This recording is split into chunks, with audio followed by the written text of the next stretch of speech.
ॐ नमो भगवते वासुदेवाय।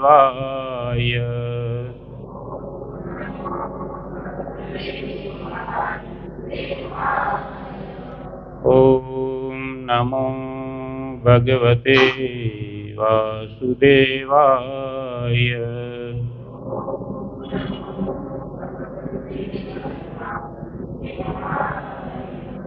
ॐ नमो भगवते वासुदेवाय।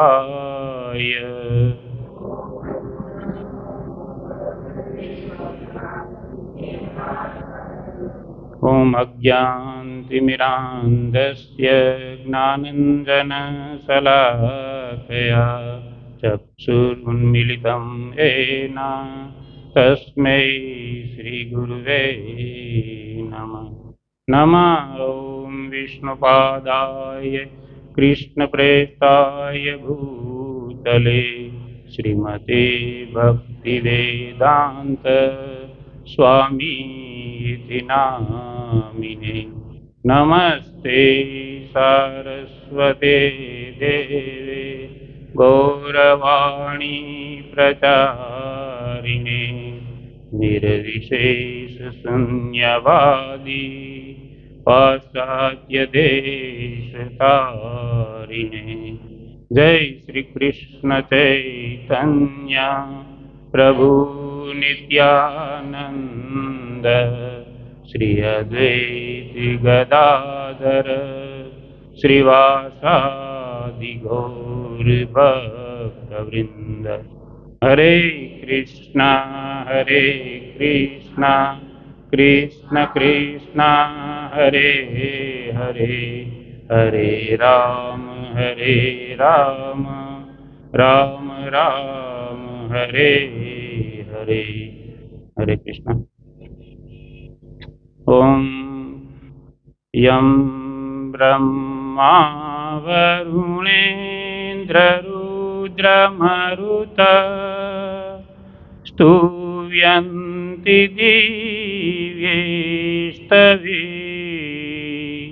वेदैः साङ्गपदिक्रमोपनिषदे गायन्ति यं सामगा ध्यानावस्थि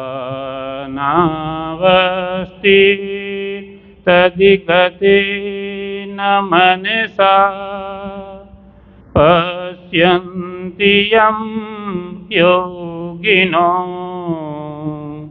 यस्यान्तं न विदुषुरासुरगणा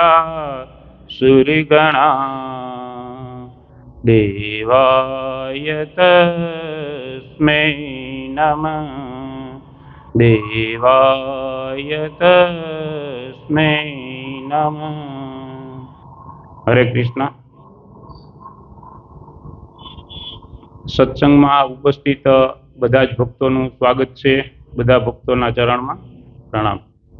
હરે કૃષ્ણ સત્સંગ કેન્દ્ર મોરબી દ્વારા હરે કૃષ્ણ સત્સંગ કેન્દ્રની અંદર પધારેલા બધા જ ભક્તોનું હાર્દિક સ્વાગત છે।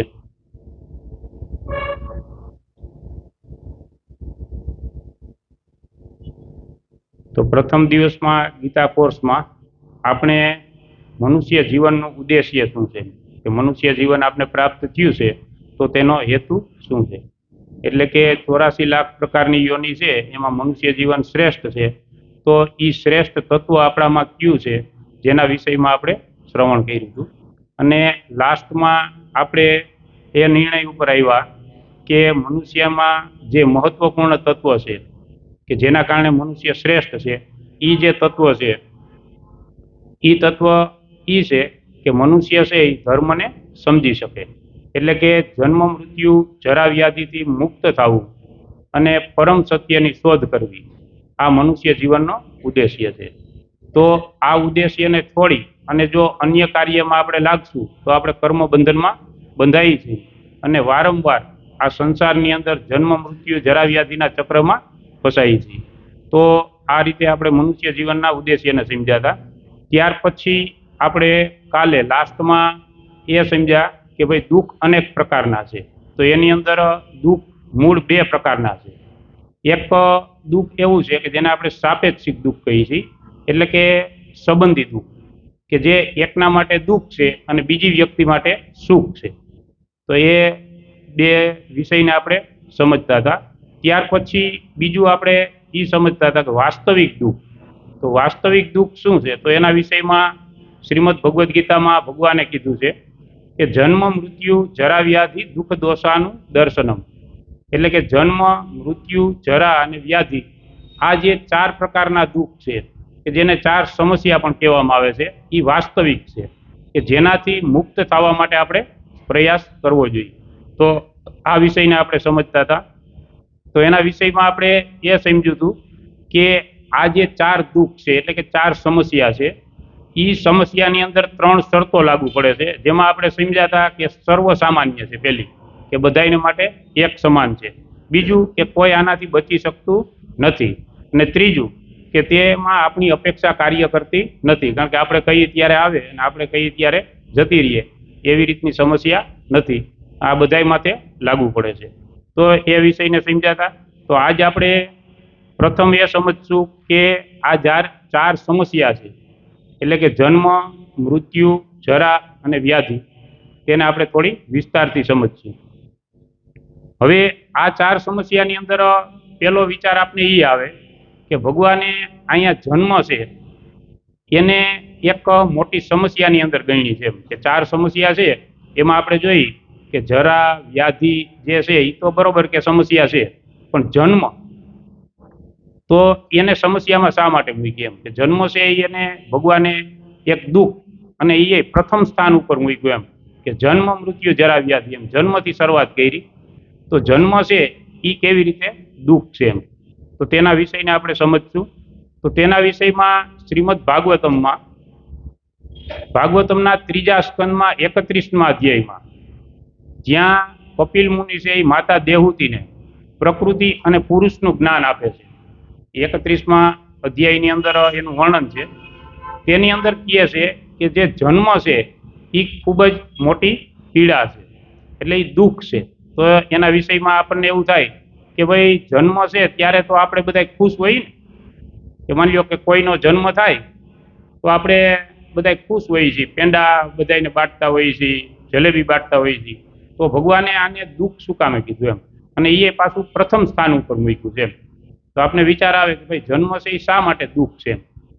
તો એના વિષયની અંદર કહે છે કે જ્યારે જીવ છે એ માતાના ઉદરની અંદર હોય છે ત્યારે તેને એટલી પીડાઓ સહન કરવી પડે છે કે જે પીડા અહીંયા બહાર આ સંસારની અંદર પણ એટલી પીડા પ્રાપ્ત થતી નથી. કારણ કે એની અંદર એ એવી રીતે આમ આખું સીંપડાય અને કુકડાઈને બેઠું હોય કે એ હલી ચલી શકે નહીં અને પોતે કાંઈક કરી શકે નહીં, એવો શક્તિમાન પણ હોતો નથી.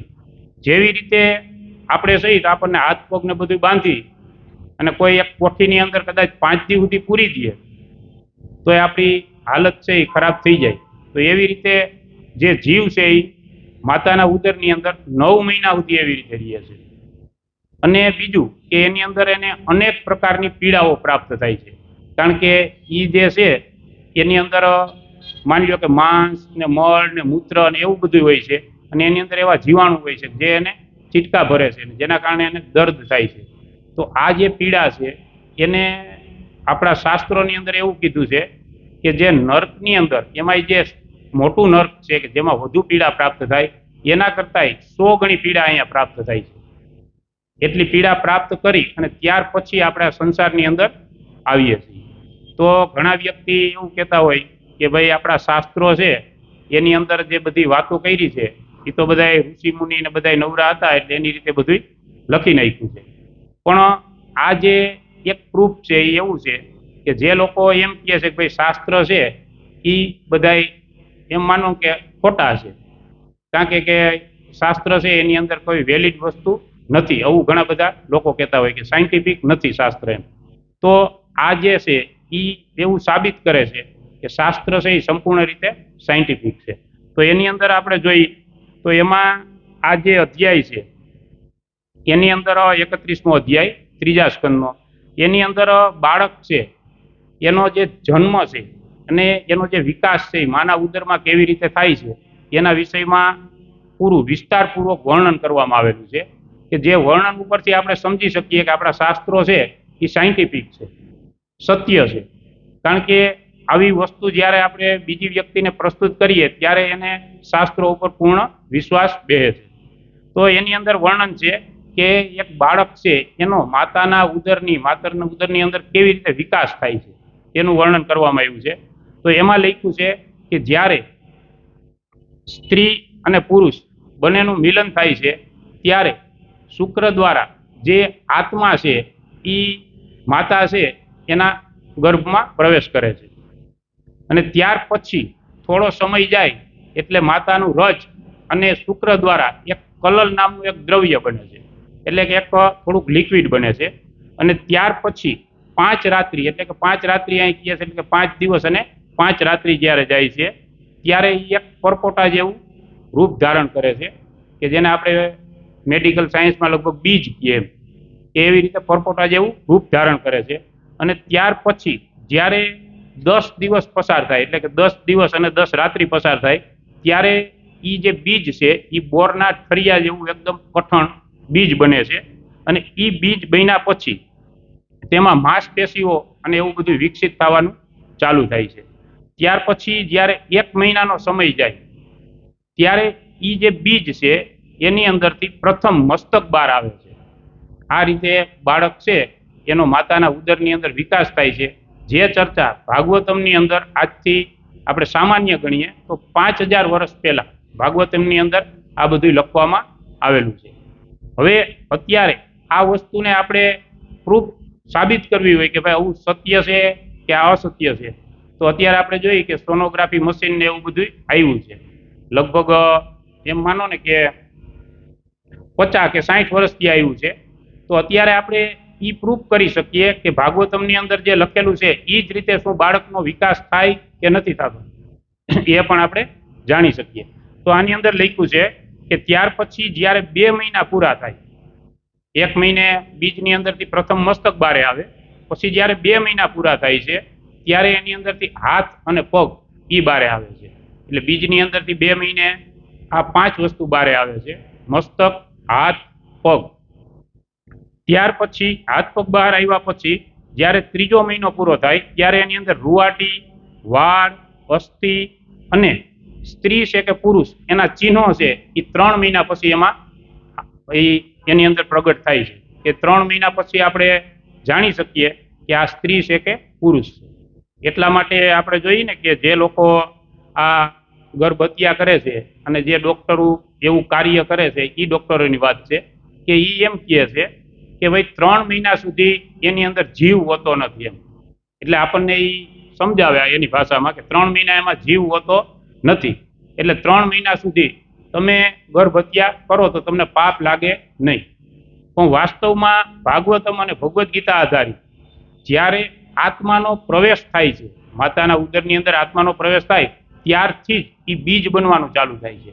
જે પ્રથમ મેં લિક્વિડ કીધું કે કલલ નામનું લિક્વિડ બને છે, એ લિક્વિડથી પછી એમાંથી આપણે જેને કહીએ છીએ મેડિકલ સાયન્સની ભાષામાં એને બીજ કે એવું બીજ બને.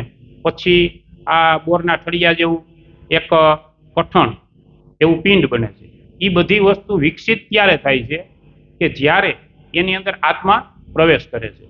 પછી આગળ આપણે સમજશું કે આત્મા કેવી રીતે પ્રવેશ કરશે એ વિષય આગળ આવશે. પણ એ માતાના ઉદરમાં પિતા દ્વારા આત્મા છે એ પ્રવિષ્ટ થાય છે અને પ્રવિષ્ટ થયા પછી આ પ્રક્રિયા ચાલુ થાય છે. એટલે એવું નથી કે 3 મહિના સુધી એની અંદર કોઈ જીવ હોતો નથી એટલે તમે ગર્ભ હત્યા કરી શકો. આવી રીતે ડોક્ટરો સમજાવતા હોય છે, પણ એ વાસ્તવિક સત્ય નથી. પછી 4થા મહિનામાં એમાં માંસ અને સપ્ત ધાતુ એટલે કે વાત, પિત્ત, કફ એવા જે સપ્ત ધાતુ છે એ સપ્ત ધાતુ છે એ એની અંદર વિકસિત થાય છે. ત્યાર પછી 5મા મહિનામાં એ બાળકને ભૂખ અને તરસ લાગવાનું ચાલુ થાય છે. 5મા મહિનાની પ્રક્રિયા આ છે. ત્યાર પછી 6ઠા મહિનામાં એ એક ઓળ સાથે લીપટાય છે, એટલે કે એક પ્લાસ્ટિક જેવું આવરણ હોય છે, એની અંદર એને આખું પેક થઈ જાય છે બાળક. અને એ જમણી બાજુ માતાના પડખામાં જમણી બાજુ ફરવાનું ચાલુ કરે છે. એટલે આપણે જોઈએ છે ને કે જમણી બાજુ બાળક છે એ હલનચલન કરતું હોય એવો અહેસાસ થતો હોય છે કે જે શાસ્ત્રોમાં લખેલું છે. ત્યાર પછી 7મા મહિને તેમાં જ્ઞાન શક્તિનો ઉન્મેષ થાય છે, તેને જ્ઞાન પ્રાપ્ત થાય છે.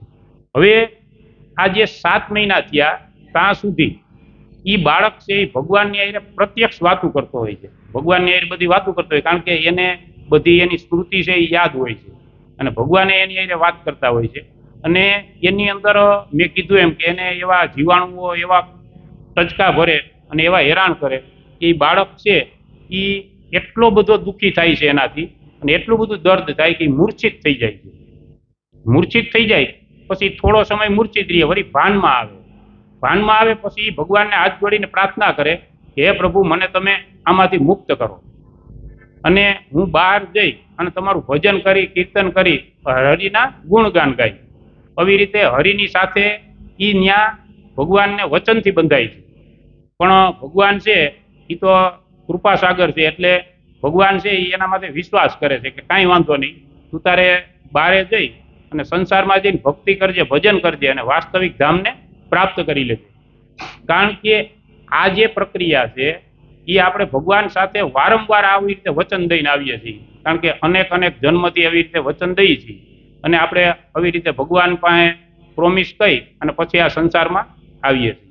ત્યાર પછી જ્યારે 8મો મહિનો ચાલુ થાય છે ત્યારે એ બાળક છે એને એક પ્રસવ નામનો વાયુ હોય છે કે જે વાયુ છે એકદમ ફોર્સથી એને અહીં માથા ઉપર અહીંયા મસ્તિષ્કમાં ધક્કો મારે, પ્રેશર મારે છે. એ પ્રેશરને કારણે એ બાળક છે એ આમ ઉલટું હોય એટલે આ સાઈડ થઈ જાય, મસ્તક છે એ નીચેની સાઈડ આવી જાય છે 8મા મહિને. હવે એ જે પ્રસવ વાયુ છે એ પ્રસવ વાયુ એટલો તાકાતવાળો હોય કે જે 7મા મહિના સુધી ભગવાનની હારે જે ચર્ચા કરતો હોય, ભગવાનની હારે વચનથી બંધાતો હોય, એ જે એની સ્મૃતિ છે એ બધી ભૂલાઈ જાય છે, વિસ્મૃતિ થઈ જાય છે કે ભગવાનની હારે મેં શું વચન દીધું, આ તે એ બધું ભૂલાઈ જાય છે. અને ત્યાર પછી જ્યારે જન્મ થાય છે ત્યારે બાળક અને માતા બંનેની એટલી પીડા થાય છે કે જેના કારણે પણ બધું ભૂલાઈ જાય છે.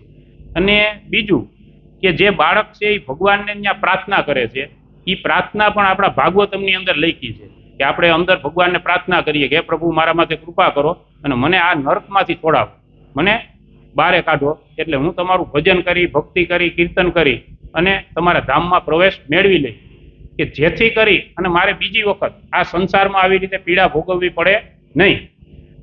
પછી જ્યારે જન્મ થાય છે તઈને તો આપણે બધાને ખબર જ છે કે જન્મ થાય એટલે જે હરિને વચન દીધું હોય એ અહીં હરખમાં બધું ભૂલાઈ જાય છે, કારણ કે બારે આવે ત્યાં તો દાદીમાન, મામાન, માસીન બધા તૈયાર જ હોય, મારો દીકરો ને મારો ગલુડિયો ને, એટલે એ બધું ભૂલી જાય કે આપણે ભગવાન હારે હું વચન દીધું હતું, એ કાર્યક્રમ થઈ જાય પૂરો. પછી જેવા જ આપણે અહીં બારે આવીએ છીએ એવા ભૌતિક પ્રકૃતિના જે 3 ગુણ છે એ આપણને સીધા બંધનમાં લે છે, સત્વગુણ, રજોગુણ અને તમોગુણ. એ આપણને આપણે ગીતાની અંદર એક આમાં ચિત્ર છે એમાં જોયું છે કે પ્રકૃતિના 3 ગુણ છે એ દોરીથી આપણને બાંધી લે છે. એવી રીતે એ 3 ગુણ આપણને બંધનમાં લે છે. એટલે પેલા તો આપણી વિસ્મૃતિ તો થઈ ગઈ છે, એના કારણે યાદ તો નથી કે ભગવાન આરે શું વચન દીધું ને અહીંયા આવીને શું કરવાનું છે અને શા માટે મનુષ્ય જીવન મળ્યું, એનો ઉદ્દેશ્ય શું છે, એ બધું તો ભૂલી જ જાય છે. પણ ભાગવતમની અંદર વર્ણન છે કે 7 મહિના સુધી એ બાળકની સ્થિતિ એવી હોય છે કે એક સાધુ પુરુષ જેવો હોય છે, એને સંસાર કે આતે કાંઈ હોતું નથી અને કોઈ મોહ માયા મમતાથી બંધાયેલો હોતો નથી. એ ભગવાન આરે પ્રત્યક્ષ વાતું કરતો હોય. તો જેવા જ અહીં આવીએ છીએ એવું આપણે બધું ભૂલી જાય છે અને આ સંસારના રંગમાં રંગાઈ જાય છે. અને એના કારણે પુનરપી જનનમ પુનરપી મરણમ પુનરપી જનની જઠરે શયનમ, એટલે આ રીતે માતાના ઉદરની અંદર પ્રવેશ કરીએ અને જન્મ લઈ મૃત્યુ થાય, જન્મ લઈ મૃત્યુ થાય, આ ચક્કરની અંદર આપણે પાછા ફસાઈ જાય છે. અને એ ચક્કરમાંથી મુક્ત થવા માટે પછી આપણી પાસે કોઈ માર્ગ રહેતો નથી. તો હવે આપણને વિચાર આવે કે ભાઈ પ્રસવ નામનો જે વાયુ છે એ અહીંયા ફોર્સ કરે છે, એના કારણે આપણે બધું ભૂલાઈ ગયું. એ તો શાસ્ત્રોમાં લખ્યું છે કે ભાઈ ભગવાન છે એ જ આપણને ભૂલાવી દે છે. તો હવે એમાં આપણો તો કાંઈ વાત નથી, કારણ કે ભૂલાવી દીધું છે. તો પછી આપને કોઈક યાદ કરાવે કહીએ તો આપણે પાછું કહીએ કે હાલો એ વચન દીધું છે એ વાત સાચું છે, શાસ્ત્રમાં લખ્યું તો કરવા માંડીએ ભક્તિ અને પાછા ભગવાનના ધામને પ્રાપ્ત કરી લઈએ.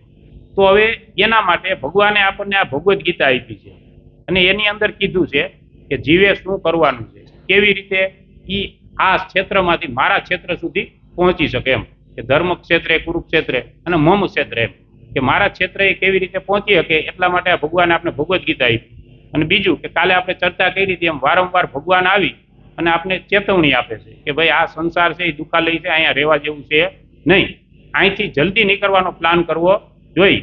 પણ ઓયલું તો આપણે ભૂલી ગયા છે, પણ અહીંયા ભગવાન કહે છે એ મગજમાં આવતું નથી. તો આ રીતે જે જન્મ છે એ પણ એક પીડા છે અને દુઃખ છે. છતાંય આપણે અત્યારે જોઈએ છીએ કે જ્યારે જન્મ થાય છે ત્યારે વ્યક્તિ બહુ બધા આનંદમાં હોય છે અને ઉત્સવ ઉજવે છે, બધાને પેંડા બાટે છે, બધું એ બરોબર છે, એ કોઈ વસ્તુ નથી. પણ જન્મ છે એને ભગવાને અહીંયા મોટામાં મોટું દુઃખ ગણ્યું છે. કારણ કે વ્યક્તિ જ્યારે જન્મ લેવાથી મુક્ત થાય છે ત્યારે જ ધામને પ્રાપ્ત કરે છે. બીજું કે કાલે થોડોક પ્રભુજીનો પ્રશ્ન હતો, એ પ્રશ્ન આમાં આવશે કે આપણો જે જન્મ થાય છે એ જન્મ છે એ રોકાઈ જાય તો આપણે ભગવત ધામમાં જઈ શકીએ. કારણ કે જન્મની પ્રોસિજર છે એ રોકાય તો જ ભગવત ધામમાં જાય. તો જન્મની પ્રોસિજર કેવી રીતે રોકવી એમ? ભગવત ધામની વિષયમાં તો ભગવાને કીધું છે કે યદ ગત્વા ન નિવર્તન્તે તદ્ધામ પરમમ. જે વ્યક્તિ મારા ધામની અંદર પ્રવેશ મેળવી જાય છે એ ફરીને પાછો અહીં ક્યારેય આવતો નથી. તો હવે પ્રશ્ન એક થાય ને કે ભાઈ ભગવાનના ધામમાં પ્રવેશ કેવી રીતે મેળવવો? પ્રવેશ મેળવવા માટે કંઈક આપણે જ્ઞાન તો હોવું જોઈએ કે પ્રવેશ કેવી રીતે મેળવવો. તો એના માટે આપણે અંતકરણ કે જેને આપણે મન, બુદ્ધિ અને અહંકાર કહીએ છીએ, જે આપણે શરીરને સમજશું જ્યારે આત્માનો વિષય આવશે ત્યારે એને વિસ્તારથી સમજશું કે આ શરીર છે એ કેવી રીતે બન્યું છે. કારણ કે 24 તત્વથી આ શરીર બન્યું, તો એ 24 તત્વ કેવી રીતે પ્રાપ્ત થાય છે એને સમજશું. પણ અત્યારે શોર્ટમાં એ સમજવાનું છે કે જ્યાં સુધી આપણે મન, બુદ્ધિ અને અહંકારથી મુક્ત ના થાય ત્યાં સુધી આપણું જે આત્મા છે એ સૂક્ષ્મ શરીર કે જેને મન, બુદ્ધિ અને અહંકાર કહેવાય એની સાથે નીકળે છે બારે. સૂક્ષ્મ શરીરની સાથે બારે નીકળે અને જ્યારે સૂક્ષ્મ શરીરની સાથે આત્મા બારે નીકળે છે એટલે એને બીજું ભૌતિક શરીર પ્રાપ્ત થાય. પછી કયું યંત્ર પ્રાપ્ત થાય એ કર્મ અનુસાર છે. એની અંદર એવું નથી કે આ જ શરીર મળે. ઘણી તો એવી સંસ્થા છે કે એ ગીતા હાથમાં લઈ અને એવું જ્ઞાન આપે કે મનુષ્ય છે એ મરે એટલે મનુષ્ય બને. હવે એ વસ્તુ કેવી રીતે માનવી એમ? કારણ કે આપણામાંથી તમે કોણ વસ્તુ એવું સ્વીકાર કરે કે ભાઈ મનુષ્ય મરે તો એ મનુષ્ય જ બને, એવું કોઈ આમાંથી માને છે? કારણ કે આપણે સામાન્ય થોડું અધ્યયન કર્યું હોય તો આપણે નથી માનતા. કારણ કે મનુષ્ય છે એ મરે અને મનુષ્ય જ બને તો કર્મનો સિદ્ધાંત તો ઝીરો થઈ ગયો ને. તો કર્મનો સિદ્ધાંત કઈ લાગુ પડતો જ નથી. જે છે એ ગમે એમ કરે ને અહીં ઊંધા થતું પાછો મનુષ્ય જ બનવાનો છે. કારણ કે શ્રેષ્ઠતા પ્રાપ્ત કરવાનું જો કોઈ ભગવાન વિકલ્પ ન આપે તો આપણે શ્રેષ્ઠ કાર્ય કરવાના જ નથી ને. એટલે એ લોકો સૂત્ર મૂક્યું છે એ સત્તન ખોટું છે ગીતા આધારિત કે મનુષ્ય બને એટલે મનુષ્ય જે મરે છે એ મનુષ્ય જ બને, એ ખોટી વસ્તુ છે. કારણ કે કર્મ અનુસાર આપણને બીજું શરીર પ્રાપ્ત થાય છે. તો એના વિષયમાં ભગવદ્ ગીતાના 8મા અધ્યાયની અંદર 6 નંબરના શ્લોકમાં ભગવાન કહે છે કે યમ યમ વાપી સ્મરણ ભાવમ તેજ્ય તંતે કલેવર તમ તમે વેતી કોંતે સદા તદભાવ ભાવી. એટલે કે મૃત્યુ સમયે આપણી જેવી ચેતના છે, આપણો જેવો ભાવ છે, એ ભાવ પ્રમાણે ભગવાન આપણને બીજું શરીર આપે છે. જે મનમાં ભાવ છે એ પ્રમાણે શરીર આપે. તો આપણે જેવો ભાવ રાખ્યો છે એ ભાવ પ્રમાણે શરીર મળે. તો એક ઉદાહરણ લઈ કે માની લ્યો કે કોઈ વ્યક્તિ છે એને એમ હોય કે ભાઈ મારે સરપંચ બનવું છે, એટલે સરપંચ બનવા સારું એ 3-4 વખત ત્યાં ટ્રાય મારતો હોય, આખા ગામને વાલે વખતે ભજીયા ખવડાવે, બધી કાંઈ કરે, પણ સરપંચમાં મેળ આવે નહીં, પોતે જીતે નહીં, વાલે વખતે હારે. હવે એમ કરતા કરતા એની ઉંમર થઈ ગઈ, એનો મૃત્યુનો સમય આવી ગયો, પ્રાણ પ્રયાણ કરવાનો સમય આવી ગયો. ત્યાં સુધીમાં એ એક વખતે સરપંચ બન્યો નથી. હવે એની ઈચ્છા તો સરપંચ બનવાની છે. એટલે મૃત્યુ સમયની એની ચેતના કેવી હોય? તો કે મૃત્યુ સમયની એની ચેતના એવી છે કે જીવનભર જે કાર્યની અંદર જે વિચારમાં એ બહુ રહીચો પૈચો રહે છે, એ જે વિચાર છે એ લાસ્ટ સમયમાં એની ચેતના ઉપર સ્થિર થાય છે અને એ જ વિચાર આવે છે અને એ વિચારથી એનું શરીર છૂટે છે. એટલે હવે એનો વિચાર તો એવો જ છે કે સરપંચ બનવું. હવે એવી બે વ્યક્તિ છે કે બે વ્યક્તિ છે એ વાલે વખતે ફોર્મ ભરે, વાલે વખતે ગામને ભજીયા ખવડાવે, બધું કરે, તો મેળ થાય નહીં. હવે બેયનું મૃત્યુ સમય નજીક આવ્યો. હવે બેયનું મૃત્યુ થયું છે. એમાંથી એક વ્યક્તિ છે એ થોડોક દાન પુણ્ય ને આમ તેમ થોડુંક ધર્મમાન માને છે અને એક છે એ ધર્મ બાબતમાં એમાં કઈ એવું માનતો નથી, એટલે કે નાસ્તિક સ્વભાવનો છે એમ. હવે બેયનું મૃત્યુ થયું. હવે બેયની ઈચ્છા છે એ તો સરપંચ બનવાની હતી. તો ભગવાન છે એ તો પિતાશ્રી છે આપણા, તો જેમ આપણે આપણા સંતાનની કઈ ઈચ્છા હોય તો આપણી કેપેસિટી હોય ત્યાં સુધી પૂરી કરીએ છીએ કે ભાઈ એને સ્કૂટી લેવી છે, આ તે આપણી કેપેસિટી હોય તો પૂરી કરવાની ટ્રાય મારીએ. પણ આ તો ભગવાન છે, અનંત કોટી બ્રહ્માંડના માલિક છે, એની પાસે તો બધુંય છે. એટલે એ વચનથી બંધાણા છે કે તારી ઈચ્છા પૂરી કરી. હવે બેયને સરપંચ બનવાનું છે, હવે કેમ નક્કી કરવું? પછી કર્મ અનુસાર, જો ઈચ્છા અને કર્મ બે વસ્તુ કાર્ય કરે છે. તમારી ઈચ્છા છે એનાથી પતી નથી જતું એમ. માની લો કે કોઈ વ્યક્તિ છે એની એવી ઈચ્છા છે કે મારે ભાઈ હાઈ ફાઈ 4 વ્હીલ લેવી છે, અત્યારની જે સારામાં સારી આવતી હોય એ ગણી લ્યો 50 લાખ વાળી મારે લેવી છે, એવી એને ઈચ્છા કરી લીધી. પણ પછી બેંક બેલેન્સ છે એ એની પાસે 5 લાખ જ હોય તો 4 વ્હીલ ના આવે. તો ઇકો એવી કઈક ગાડી આવતી હોય આવે, જે એની ધાયરી છે એ ગાડી ના આવે.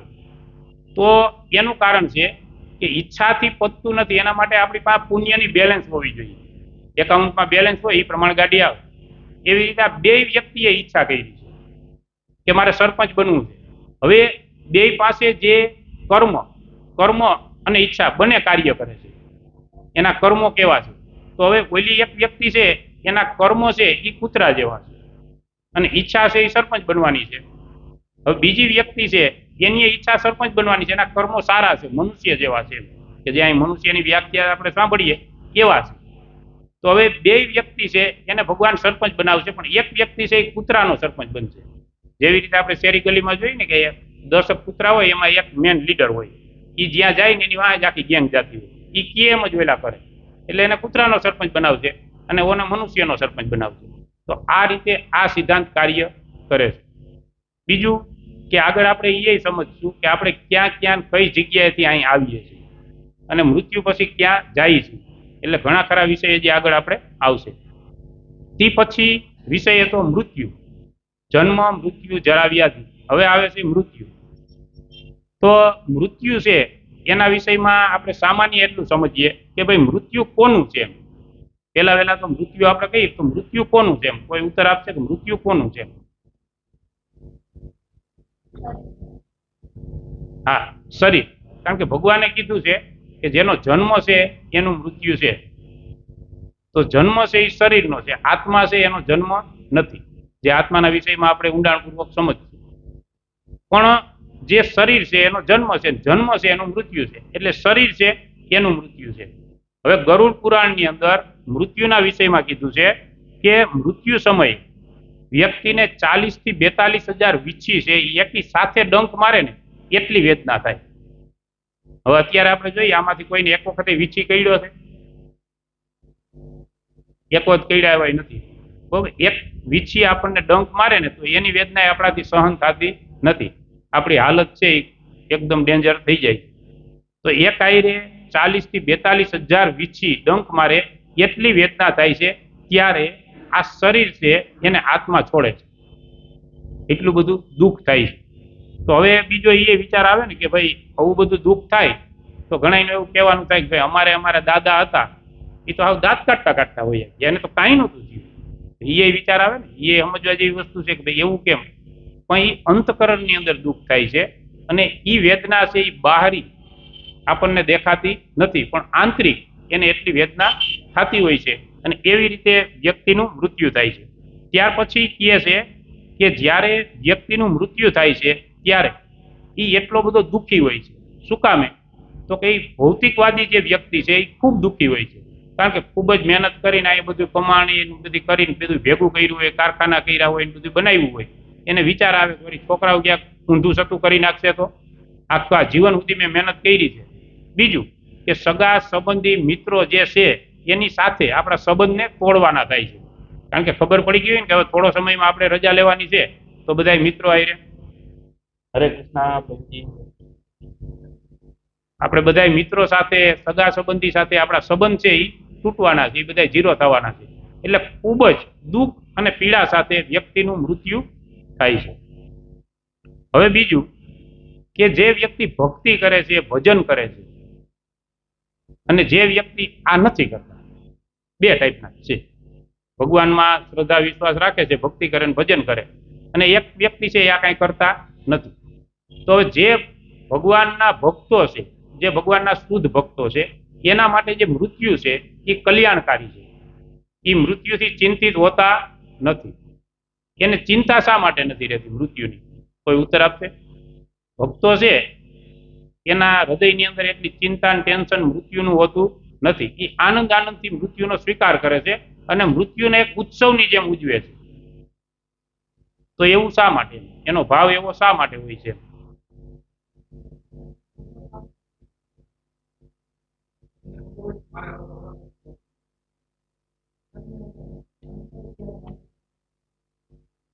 શું? હા, રેડી. જો ત્રણેય ઉત્તર રેડી છે કે ઈ વ્યક્તિએ ભગવદ્ ગીતા ભાગવતમ ગ્રંથોનું અધ્યયન કર્યું છે એટલે એને ખબર છે કે મેં ભગવાને કેવા પ્રમાણે અહીં જીવન જીવ્યું છે એટલે હવે મારી સારી ગતિ થશે. કારણ કે ભગવાને અહીંયા દુખાલય કીધું છે એટલે જેલમાંથી મુક્ત થઈ અને ઘરે જતો હોય એ વ્યક્તિ આનંદમાં હોય કે દુઃખી હોય, કે જેલમાં માથા પસાડવા માંડે ના અહીંથી જવું જ નથી, અહીં તો જમાવટ આવી ગઈ છે. એવું તો કઈ જોયું કોઈ વ્યક્તિ કે ભાઈ જેલમાં છે ને પછી ઘરવાળાઓને ઓલી બારીમાંથી કે કોઈ તેડવાની કાંઈ કાંઈ કરતા નહીં, અહીંયા જમાવટ છે, અહીંયા જ રહેવું છે, બાઈને નથી આવવું, એવું તો કોઈ ના કહે. કારણ કે જેલમાં ફસાણો છે. પણ હવે જેને ખબર જ નથી કે આને જેલ કહેવાય તો એના માટે એક નાની એવી સ્ટોરી છે. એક શ્રીમંત ઘરનો છોકરો, એટલે બહુ જ શ્રીમંત ઘરનો છોકરો, એની કીધે કોઈ સામાન્ય ગુનો થઈ ગયો, એના કારણે એને જેલમાં જવું પડ્યું. જો આ સમજવા જેવી છે. તો એને જેલમાં જવું પડ્યું એટલે જેલની અંદર તો કાંઈ આમ હાર પહેરાવીને સ્વાગત કરીને આમ હાથથી તો અંદર ના લઈ જાય. એટલે ઓલા પોલીસ વાળા આવે જેલના ગેટ પાસે દરવાજો ખોલી અને આમ કઈ આમ ધક્કો મારી, ધક્કો જ મારે. જો આપણે જોઈએ ને પિક્ચરોમાં એમાં બતાવે કે આમ પાસે રાખીને ધક્કો મારી ધડ કરતું બંધ કરી દીધું. એટલે ધક્કો માર્યો એમાં ઓલાનું દિવાલ આયરે માથું ભટકાઈ ગયું. તો દિવાલ આયરે માથું ભટકાણું એવું એને ઓલી યાદદાસ્ત છે હોય બધી પૂરું બધું ઝીરો થઈ ગયું અંદરની મેમરી. હવે તો એ જેલમાં છે. હવે જેલમાં છે એટલે યાદદાસ્ત ગઈ છે એટલે ઓલું ભૂલાઈ ગયું કે ભાઈ મારા પપ્પા છે એ તો આ સિટીના કરોડોપતિ આદમી છે ને મારી પાસે એટલું બધું છે ને આમ છે ને એ બધું ભૂલાઈ ગયું. ઘરે તો જમાવટ છે. હવે જેલ છે ત્યાંથી એનું એકડો ચાલુ થયો. એટલે જેલની અંદર જે જમવાનું આવે ને આન તે ને એમાં ક્યારેક દાળ ભાત સારા આવે તો એને શ્રેષ્ઠ ગણે ને બાકી કઢી ખીચડી આવે તો એમાં સારા હોય તો શ્રેષ્ઠ ગણે. બસ એને ઈ જ લાગે કે ભાઈ આ જ જીવન છે, આની બહાર કઈ છે જ નહીં. કારણ કે ઓલું તો ઝીરો થઈ ગયું હતું એટલે એકડો જ ભૂગતો હતો. હવે ઈ જેલમાં 5-10 વર્ષ સુધી રહ્યો. ત્યાં સુધી એને એવું જ થયું ભાઈ જે ગણો એ જીવન આ જ છે, આમાં જ જમાવટ છે ને આ જ મજા છે. તો જેની પાસે આધ્યાત્મિક જ્ઞાન નથી એની સ્થિતિ આ જ છે. આપણે એમ માનીએ છીએ કે અહીંયા જમાવટ છે. ખાસ કરી અને થોડાક વધુ ભણેલા છે અને જે વિજ્ઞાન જાણે છે કે મેડિકલ સાયન્સમાં આગળ વધ્યા છે અને આધ્યાત્મિકમાં સેજે પ્રવેશ નથી કર્યો એ લોકો એવું જ માને છે કે ભાઈ આ સંસાર બારું કાંઈ છે નહીં. એક વખત આ મનુષ્ય જીવન મળ્યું, જમાવટથી જીવી લ્યો, આનંદ કરી લ્યો, આના પછી બીજી વખત મળશે નહીં મળે કેને જોયું ભાઈ. આ માન્યતા છે. અને એક જીવન પછી બીજું જીવન છે નહીં. આત્મા કે એવું કાંઈ છે નહીં. અહીંથી આપણું મૃત્યુ થઈ જાય અને અગ્નિ સંસ્કાર દઈ દે એટલે કાર્યક્રમ પૂરો. બીજું કાંઈ પછી છે નહીં. અહીંયા જે છે એમાં જીવી આવી માન્યતા છે. તો હવે ઓઈલો વ્યક્તિ છે એ 8-10 વર્ષ ત્યાં રહ્યો એટલે એને તો ઓઈલું તો યાદ હતું નહીં. તો પછી શું થયું કે ત્યાં કોઈ ઝઘડો થયો અને એની અંદર કોકને બચાવવા ગયો કે એવું કાંઈક હશે બન્યું એટલે પાછું દિવાલમાં માથું ભટકાણું છે અને પાછી યાદદાસ્ત આવવાની ચાલુ થઈ. ધીરે ધીરે યાદ આવવા માંડી. એટલે આ જે સિટીમાં જેલ છે એ સિટીના તો મેન બોસ તો મારા પપ્પા છે ને આમ છે ને મારે આમ છે ને આમ છે ને ધીરું યાદ આવવાનું ચાલુ થયું. હવે યાદ આવવાનું ચાલુ થાય પછી હું વિચારે ગયો થોડુંક યાદ આવવાનું ચાલુ, થોડુંક એને યાદ આવી ગયું 10-20% જેવું. પછી જેલમાં બેઠો હું વિચારે હવે અહીંથી જલ્દી કેમ છટકવું, કારણ કે બારે જઈને જમાવટ છે. એવી જ રીતે આ ભગવદ્ ગીતાનું જયારે અધ્યયન કરીએ છીએ તો ભગવાન આપણે યાદ કરાવે. એટલે કોઈને 10%, કોઈ 15% પહોંચ્યા હોય, કોઈ 5% છે, કોઈ 1% છે, પણ સહી ખરા ગમે ટકાએ આપણે એકાદા પગથિયે ઉભા છીએ આપણે યાદ કરાવે કે ભાઈ આ દુખાલય છે, આ જેલ છે, તું અહીં ફસાણો છો, અહીંથી નીકળી જા. પછી બારે તો કે બારે જમાવટ છે, તારા પપ્પા પાસે બધું છે. એમ ભગવાન કે મારી પાસે બધું છે, તું તારા અહીં આવતો અહીં જમાવટ જ છે, અહીં કઈ ઘટે એમ છે નહીં. અને ત્યાં આપણે ખબર જ છે કારણ કે ગીતાનું ભાગવતમનું અધ્યયન કરીએ ખબર છે. એટલે ઈ જ રીતે ઈ વ્યક્તિ જેમ વિચારે કે હું અહીંથી કેમ જલ્દી બારે નીકળું, બારે નીકળ્યા પછી મારું કોઈ ટેન્શન ચિંતા રહેતી નથી. એવી જ રીતે જે ભક્ત છે, પ્રભુજીએ કીધું એમ માતાજીએ કીધું, ભક્ત છે એને ખબર છે કે જેમ બને એમ અહીંની ટિકિટ જલ્દી ફાટે ને એમાં આનંદ છે. એટલે એના માટે ઉત્સવ હોય છે. એ ઉત્સવની જેમ ઉજવે છે કે ભાઈ કાંઈ વાંધો નહીં. હવે આપણે તો ભગવાને કીધું છે, જેમ મેં ઓલો શ્લોક કીધો એ શ્લોક પછી ભગવાન કહે છે કે અંતકાલે તો મામેવ સ્મરણ મુક્તવા કલેવર. જો કોઈ વ્યક્તિ છેલ્લા સમયે પ્રાણ પ્રયાણ થવાના છેલ્લા સમયે મારા નામનું સ્મરણ કરી લે, કે હરે કૃષ્ણ હરે રામ બોલી લે, બરોબર છે, તો એ વ્યક્તિને તેડવા હું આવી, એવું વચન સ્વરૂપ શ્લોક છે 8મા અધ્યાયમાં ભગવાન કહે છે કે એને તેડવા હું આવી. તો એની અંદર આપને વિચાર આવે કે ભાઈ ભગવાને આ તો વચન દીધું છે કે એને તેડવા હું આવી, તો પછી આખી જિંદગી આ માળા લેવી ને આ બધી કાયસ કરવી ને આંતે એવું કામ કરવું જોઈએ? છેલ્લે હરે કૃષ્ણ બોલી નાખતું મરવા ટાણે. એટલે ભગવાને વચન દીધું તેડવા તો આવવાના છે. આ એક બરોબર જ વાત થઈ ને, આપ જે વિચારતા હોય એની માટે બરોબર નથી કે છેલ્લે આપણે બોલી નાખશું આ આખી જિંદગી હું કામ કાયસ કરવી જોઈએ? ન કરાય. તો એના વિષયમાં પરમ ગુરુ શ્રીલ પ્રભુપાદજી લખે છે કે જીવન પર જે કાર્યની અંદર આપણે બહુ પ્રવૃત્તિ રહ્યા છે એ જ કાર્ય લાસ્ટ સમયે આપણી ચેતના ઉપર સ્થિર થાય છે અને એ જ યાદ આવે છે.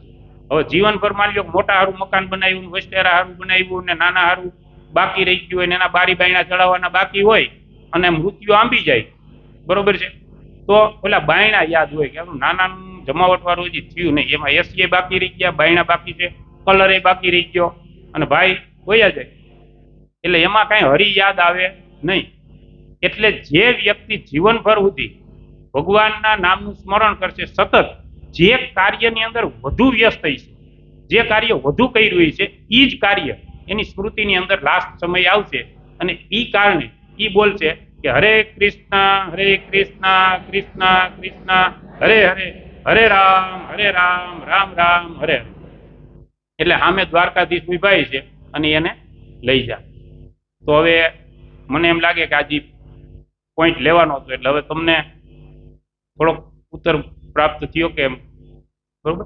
તો આ રીતે હજી આગળ આવશે, એની અંદર જે પોઈન્ટ આવશે ત્યારે આપણે સમજશું કે ભાઈ અહીંથી કેવી રીતે આપણે બહાર નીકળી શકીએ. હવે બીજું કે આપણે એક ચર્ચા કરી હતી કે ભાઈ સૂક્ષ્મ શરીર એટલે કે મન, બુદ્ધિ ને અહંકાર અને આત્મા, એ સૂક્ષ્મ શરીર અને આત્મા બે સાથે નીકળે છે એટલે આપણે ભૌતિક શરીર ગમે એ પ્રાપ્ત થાય કર્મ અનુસાર. પછી ક્યાં સરપંચ બનીએ, જે બનવાના હોય, કર્મ છે, ઈચ્છા તો છે જ, પણ કર્મ અનુસાર આપણે બેમાંથી ગમે એ સરપંચ બનીએ. તો આપને એવું થાય કે હવે આ કાયસમાંથી આવું નીકળી જ જવું હોય તો પાછું માના ગર્ભની અંદર પ્રવેશ જ નથી થતો, આમાંથી બહાર જ નીકળી જવું. તો એના વિષયમાં શ્રીમદ ભગવદ્ ગીતા ભાગવતમની અંદર ભગવાન કહે છે કે આપણે સૂક્ષ્મ શરીરથી મુક્ત થવું જોઈએ.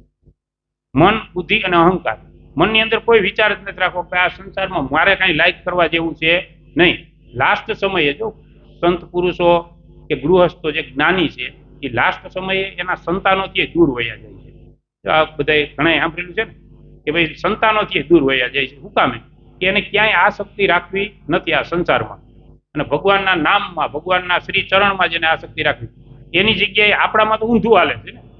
બાપા હાવ ડહ કે આવ્યા એ બધાને ભેગા કરી, એટલે ઓલા બાપાને ભૂલાઈ ગયા હોય એ યાદ આવે અને છેલ્લે સમયે એવી ચેતના બધી ઘડિત થાય કે એ પછી એમાં હરિનું નામ યાદ આવે નહીં. પણ જો એ એમ કહેતા હોય કે ભાઈ મરવા ટાણે મારે હવે કોઈ નથી મળવું, મારે આમાં હરિનો ફોટો રાખી દો, હું ને હરિ બે જ, બાકી કાંઈ નહીં, તો એ જે ક્રિયા છે એ ઉત્તમ ક્રિયા છે, એ જ વસ્તુ કરવી જોઈએ.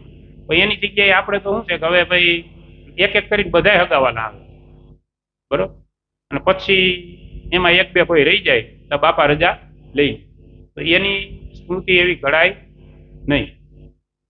તો જે વ્યક્તિ આ અંતકરણથી મુક્ત થાય અને ખાલી આત્મા જ હોય, એને જે આધ્યાત્મિક શરીર છે, જે ભગવાનના ધામની અંદર પ્રવેશ મેળવવા માટેનું શરીર છે, એ શરીર પ્રાપ્ત થાય છે. અને એ શરીર પ્રાપ્ત થઈ જાય એટલે ભગવાનના ધામમાં પ્રવેશ મેળવે છે. પછી પુનરપી જન્મમાં ક્યારેય આવતો નથી, એટલે એ અહીંથી મુક્ત થઈ જાય છે અને ભગવત ધામની અંદર પ્રાપ્તિ મેળવી છે. તો આ રીતે આપણે જોઈએ કે જે ભક્તો છે એના માટે ઉત્સવ છે, અને જે અભક્ત છે એને દુઃખ અને ચિંતા હોય છે, કારણ કે એને કાંઈ ખબર જ નથી કે મર્યા પછી થવાનું છે, હું જાઉં ક્યાં, શું મળશે, કેનું શરીર મળશે, કાંઈ ખબર જ નથી, એટલે એને બહુ દુઃખ ને ચિંતા હોય છે. હવે એક એનું ઉદાહરણ લઈ લઈએ કે આપણે મોરબી છે તેમાં ટાઇલ્સ ઉદ્યોગ છે એ અત્યારે 1 નંબર છે. હવે વ્યક્તિ છે એ ટાઇલ્સમાં કામ કરે છે અને સારો એવો પગાર છે અને ફ્લેટ છે અને રહેવાની સુવિધાને અહીંયા આનંદ ને જલસાથી રહે છે. હવે એમાં અટાણે થોડી ઘણી તો મંદી હાલે છે, પણ એમ માની લ્યો કે ફૂલ મંદી આવી અને કારખાના ત્યાં બંધ લાગી ગયા તાળા, એટલે તો રજા દઈ દે. હવે વર્કરોને રજા દીધી, પછી રજા દીધા પછી શેઠ છે એ વિચારે કે મંદી તો અહીં ઇન્ડિયામાં છે ને, આપણે હાલો ને અમેરિકામાં કારખાના કરીએ, ત્યાં ક્યાં મંદી છે, ત્યાં તો આપણું ગાડું હાલ છે. એટલે એણે અમેરિકામાં કારખાનું કર્યું. હવે મંદી આવી છે એટલે અહીંયા જે બધા વર્કરો છે એ ફ્રી થયા, એટલે એના માટે વિકલ્પ આપણા માટે શું થાય, ભીં પડે એટલે ગામડું અને ખેતી, એ જ આપણા માટે છે વિકલ્પ. એટલે ગામડે જવાનું થાય છે, એટલે બેય દુઃખી હોય, બેય પરિવાર, બધાય પરિવાર દુઃખી હોય ને કે ભાઈ હવે તો આ આવી સુવિધા મૂકીને ગામડે જવાનું છે, ત્યાં ખેતી કરવી જોઈએ ને ત્યાં ફ્રી જાય નહીં હોય, તડકો ને સાયો ને આ તે ને, અને એ કાચા મકાનમાં રહેવું જોઈએ, આવી રીતે ટેન્શનમાં હોય છે. શેઠિયાએ વિચાર્યું છે કે અમેરિકાની અંદર ફેક્ટરી કરવી છે, તો એમાંથી થોડાક જે વર્કરો છે એને એમ કે ભાઈ તમારે અમેરિકા આવવાનું છે. હવે જો ને બીજા છે એને કે ભાઈ તમારું કામ નથી, એટલા જ જણાની જરૂર છે. હવે બીજા છે એને મોરબી છોડી અને ગામડે જવાનું છે, ઓને મોરબી તો છોડવાનું જ છે, મોરબી તો બેન છોડવાનું છે, પણ એમાંથી દુઃખી કોણ છે? એ બે માંથી એક ગામડે જાય છે, ગામડે જવા વાળા દુઃખી છે, કારણ કે એને સારું સ્થાન છોડી અને ખરાબ સ્થાનમાં જવાનું છે, એટલે એને હૃદયમાં દુઃખ છે. કારણ કે અહીંયા જે આનંદ છે એવા આનંદ છે નહીં. હવે ઓને તો કે આ તો મોરબી કરતા મજા આવી, આ તો મંદી આવવી જ જોઈએ, ભલે ને એવી આપણે અમેરિકા જવા મળ્યું, એટલે એ આનંદમાં હોય છે. એવી રીતે ભક્ત છે એ આ છોડીને જે અમેરિકા જાય છે એની કક્ષામાં છે, એને ખબર જ છે કે વાંચીને આપણે વાંધો છે નહીં, અને અભક્ત છે એ ગામડે ખેતી કરવા જાય. તો હાલો આ એટલું ક્લિયર થયું બે. હવે ત્રીજું છે જરા. ઈ જે સમસ્યા છે એટલે કે વૃદ્ધાવસ્થા.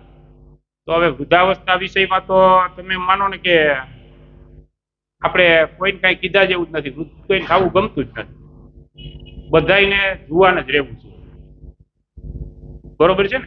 જો ઘણા વ્યક્તિને માન કરીને 40 વર્ષે લગ્ન થયા હોય, 40 વર્ષે લગ્ન થયા હોય, પછી એનો છોકરો જુવાન થાય 65 પહોંચી ગયો હોય લગ્ન ટાઈમે, 65 બે માણસ પહોંચી ગયા હોય, પછી છોકરાના લગ્નમાં એ પાછા બ્યુટી પાર્લરમાં જઈને શું કહે કે તમે મેકઅપ ને એ બધું એવું કરો કે હું જુવાન લાગવી જોઈએ. આ જો સિસ્ટમ જ છે બધાય, કે કઈક આપણે આમ લાગવા જોઈએ, આમ એવું લાગવું ના જોઈએ, બરોબર? તો એનો અર્થ શું છે કે ભાઈ આ જે ચહેરો છે એને આપણે કડતુલી વાળો દેખાવા દેવો નથી. જો કે હીરો હિરોઈનો તો એના માટે ઘણો બધો ખર્ચો કરે, નાન તેન કરે, તો એનું કારણ એ છે કે આપણે વૃદ્ધાવસ્થાથી બધી ડરીએ છીએ. એમ વૃદ્ધાવસ્થા જોતી નથી. કોઈ વ્યક્તિ આપને આવીને એમ કહે કે ભાઈ તમારા જીવનના મને 20 વર્ષ આપી દો, આપણે 20 વર્ષના હોય ને એમ કે તમારા 10 વર્ષ મને આપો, એટલે તમે ડાયરેક્ટ 30 ના થઈ જાઓ અને હું 30 નો છું 20 નો થઈ જાય, તો કે એ નહીં, બીજી વાત કહી. કારણ કે વૃદ્ધ થવું કોઈને ગમતું નથી. આપણે જે યુવાની છે એવી યુવાનીમાં રહેવા માંગીએ છીએ. કારણ કે કોઈ વ્યક્તિ છે એ યુવાનીમાં હોય અને જો ભગવાને કઈ છૂટછાટ આપી હોય તો એ સીધો મેસેજ કરે કે ભાઈ આ 20-22 વર્ષમાં જમાવટ છે, હવે આથી આગળ વધવું નથી, આપણે અહીંયા જ રહેવું છે, હવે આમાં કઈ બીજું થવું જોઈએ નહીં. એટલે વૃદ્ધ થવું કોઈને ગમતું નથી. અને વૃદ્ધાવસ્થા આવે છે એટલે પેલું તો કે બધા હાંધા દુખવાનું ચાલુ થાય, કમર દુખવાનું ચાલુ થાય, બધા દુખાવા બધી ટાઈપના ચાલુ થાય. ત્યાર પછી જઠરાગ્નિ છે એ મંદ પડે છે, પાચન ક્રિયા મંદ પડે છે, અને એ વ્યક્તિ છે એ વૃદ્ધ થયા પછી બીજા કોઈ વ્યક્તિની સાથે બીજાની જેમ હળી મળીને રહી શકતો નથી. કારણ કે એ બધે જઈ શકે નહીં. ઘણા એવા કાર્યક્રમો હોય, આ છે તેને પોતાને એકલાને ઘરે રહેવું પડે, અને છોકરાઓને બધા જાતા હોય છે પણ ખોરવતું નથી, છતાંય રહેવું પડે. એટલે એકલપણું છે એને સહન કરવું પડે છે. ત્યાર પછી આપણે જોઈએ કે આ આધુનિક યુગની અંદર વૃદ્ધ છે એ અત્યારના સંતાનોને વધુ પડતાઓને ગમતા નથી. એટલા માટે તો આ વૃદ્ધાવસ્થા, આ વૃદ્ધાશ્રમ છે એ વધુ બનવા માંડ્યા ને, કારણ વૃદ્ધ કોઈને ગમતા નથી. જો ખરેખર જોવામાં આવે ને તો શરીર છે ને એ જયારે ક્ષીણ થાય અને નબળું પડે છે ત્યારે જે વ્યક્તિ આપને પ્રેમ કરતા હોય એનો પ્રેમ ઘણી વખત ઘટી જાય છે. કારણ કે એને એમ થાય કે હવે આમાં મેન્ટેનન્સ વધી ગયું છે, અને આપણને ઘણી વખત એવો કંટાળો આવે. એટલે આ વસ્તુ છે એ બધાના જીવનમાં આવે છે. એટલે શોર્ટમાં આપણે એટલું કહેવાનું છે કે વૃદ્ધ થવું કોઈને ગમતું નથી, બધાને નવયુવાન રહેવું છે. તો વૃદ્ધાવસ્થા છે એ પીડાદાયક છે. ત્યાર પછી આવે છે વ્યાધિ. વ્યાધિ એટલે કે ચિંતા, ટેન્શન અને રોગ. તો રોગ તો આપણે જોઈએ છીએ કે અનેક અનેક પ્રકારના આવે છે. એ રોગથી આપણે મુક્ત થઈ શકતા નથી. જેમ મેં કાલે કીધું એમ કે ભાઈ છેલ્લે ડોક્ટરે હાથ અધર કરી દે કે હવે આને ઘરે લઈને સેવા કરો, આમાં કઈ થાય એમ નથી. છતાંય માણસો છે એ આ શરીર છે. જો ભગવાને ગીતાની અંદર એક શ્લોકમાં કીધું કે આ શરીર છે ને એ વસ્ત્ર છે.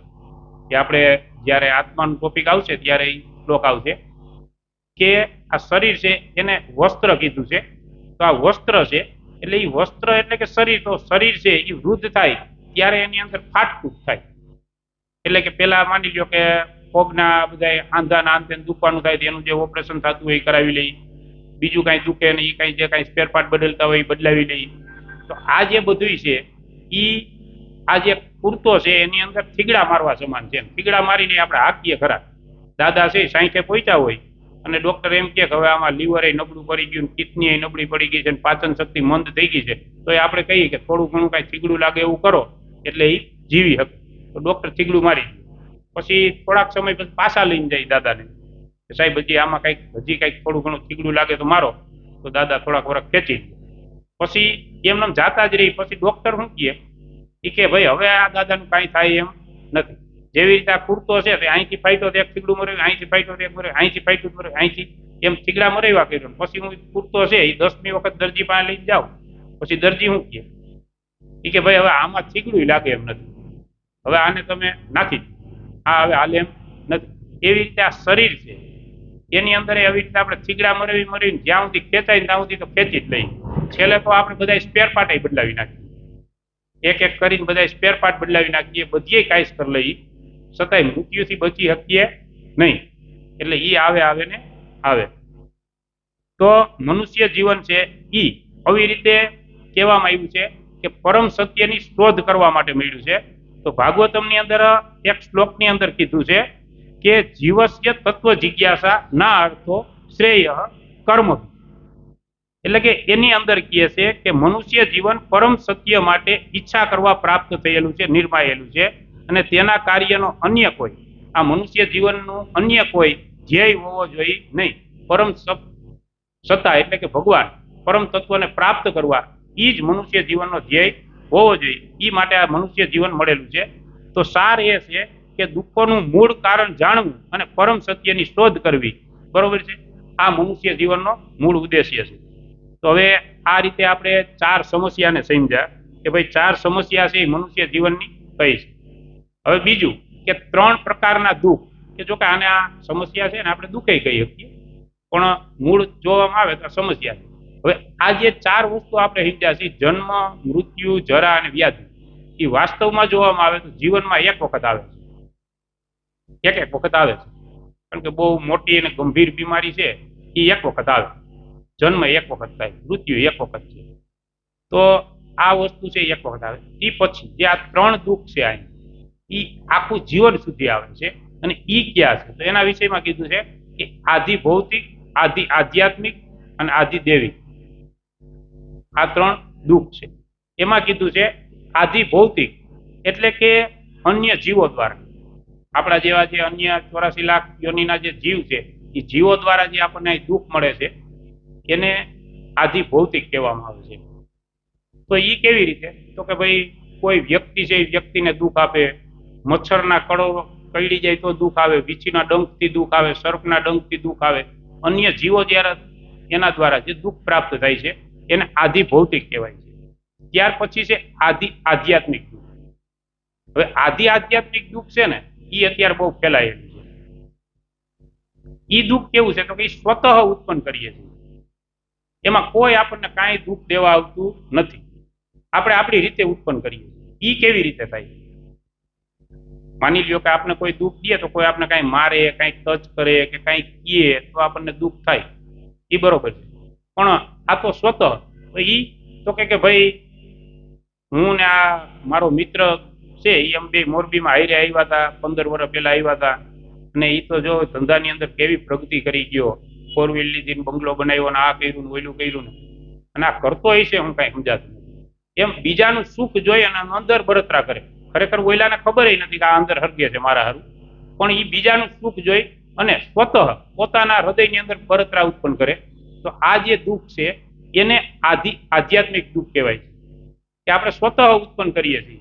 કારણ કે રાગ અને દ્વેષને કારણે આપણામાં દ્વેષ છે એટલે આપણે પોતે ઉત્પન્ન કરીએ છીએ, પોતે ને પોતે અંદરથી બળતા હોઈએ છીએ. તો આ જે દુઃખ છે એ અત્યારે વધારે છે. બીજું કે એક વસ્તુ છે કે આપણે દુઃખ અને ટેન્શન બે વસ્તુ અત્યારે મેન છે અહીં, દુઃખ અને ટેન્શન. તો હવે મારો એક પ્રશ્ન છે કે દુઃખ અને ટેન્શનમાં શું અંતર છે? આમ જોવામાં આવે તો બે સમાન લાગે છે. તો દુઃખ એટલે શું, ટેન્શન એટલે શું? દુઃખ કેને કહેવાય એમ? કારણ કે પ્રશ્ન પૂછી લો એટલે પાણી પીવે. દુઃખ એટલે શું, ટેન્શન એટલે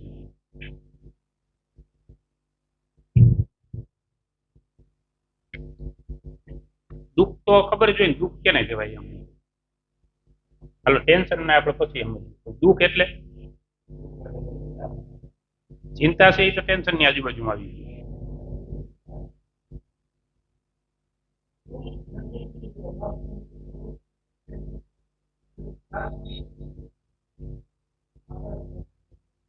અહીં પ્રભુજીનો જવાબ થોડોક ટચ થાય છે, બરોબર છે.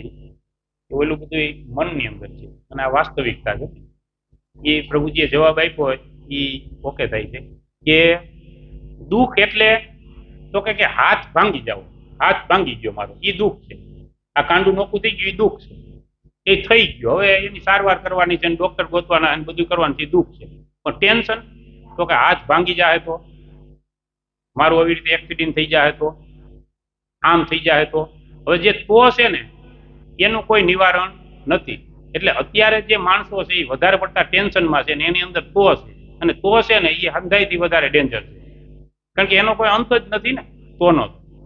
માની લ્યો કે કોઈ વ્યક્તિ છે એમ માને કે ભાઈ મારી પાસે નબળું મકાન છે, આ સિંગલ યુગ દોઢ યુગ અને જૂનવાણી બાંધકામનું ભૂકંપ પહેલાનું ટકી ગયું હોય એવું છે, તો એ ટેન્શનમાં હોય કે ભાઈ કંઈક વ્યવસ્થિત થઈ જાય ને અસલ નવા બાંધકામ વાળું નામ છે, અને ભગવાનની કૃપા થાય ને અસલ બંગલો બને મસ્તીનો, બરોબર.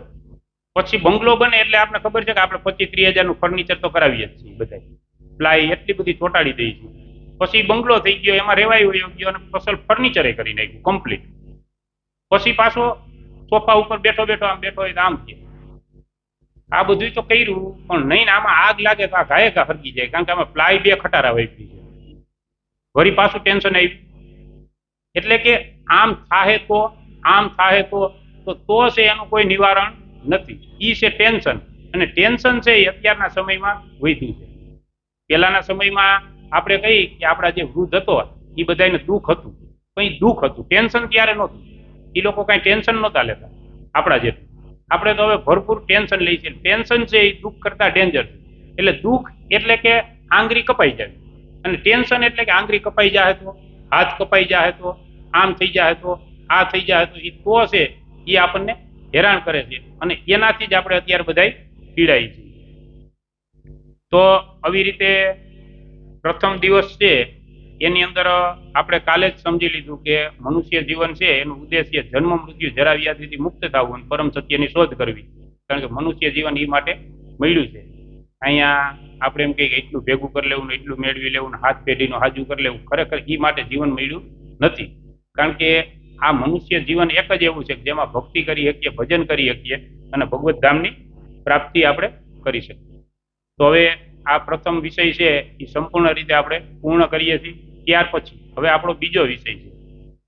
હવે એ વિષય એ છે કે આપણને આપણો મનુષ્ય જીવનનું ધ્યેય છે એ પ્રાપ્ત થઈ ગયું. એક ધ્યેય પ્રાપ્ત થઈ ગયું, આમ નહીં આમ મારે કરવાનું છે.